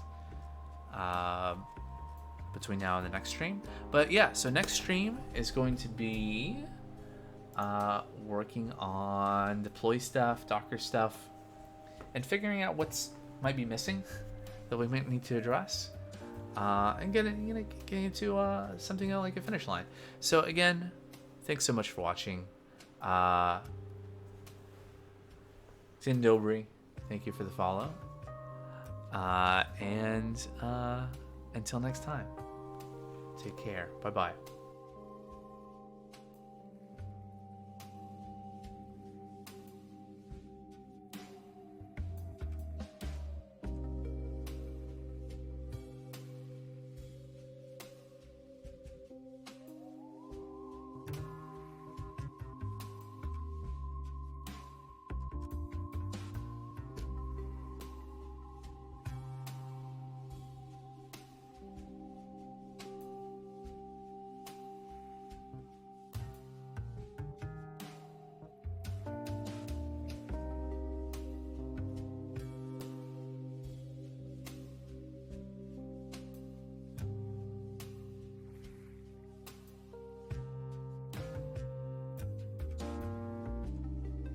Struggle as artists isn't about appeasing the crowd.